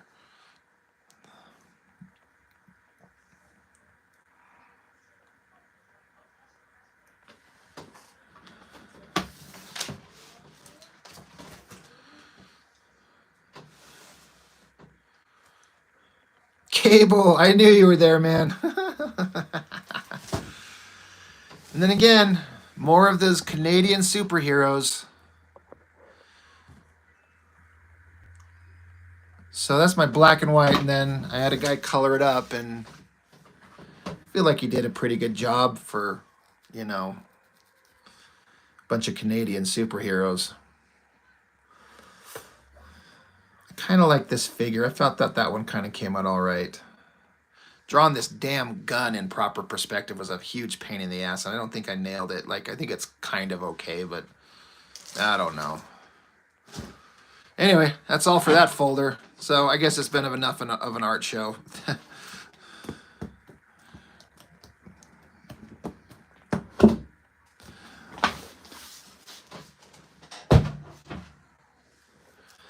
I guess I should go out there and remind my kids that I'm actually still here.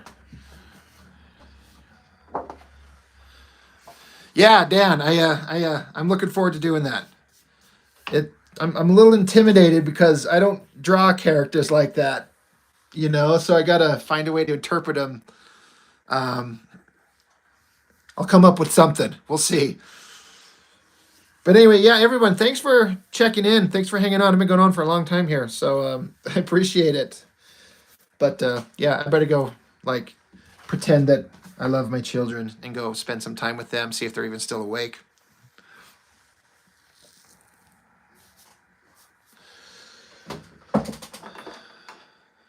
But as always, thanks, everybody. I appreciate it. Fun to have these conversations. It keeps me juiced up and kind of excited for what I'm doing.